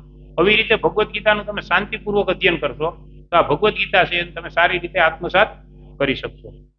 તો હવે આપણે એ સમજવાનું છે કે આ વૈદિક સાહિત્ય છે એને શા માટે અનુસરવા એમ. તો એની અંદર જે પોઈન્ટ છે એ થોડોક વિસ્તારથી સમજશું આપણે, તો એ હવે કાલે સમજશું કારણ કે સમય થઈ ગયો છે. બરોબર પ્રભુ? હરે કૃષ્ણ કૃષ્ણ કૃષ્ણ હરે હરે, હરે રામ રામ રામ હરે હરે. પરમ ગુરુ શ્રીલ પ્રભુપાદ કી જય.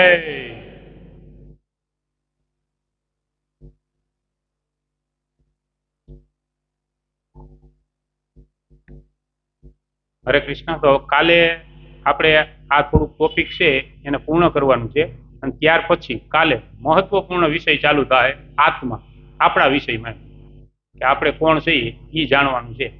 એટલે કાલના ટોપિકની અંદર બધાય ભક્તો આવે અને જે બધા ભક્તો અહીંયા પોતાનો સમય લઈને આવ્યા છે એ બદલ ફરીથી હરે કૃષ્ણ સત્સંગ કેન્દ્ર દ્વારા તેમનું હાર્દિક સ્વાગત કરીએ છીએ. હરે કૃષ્ણ.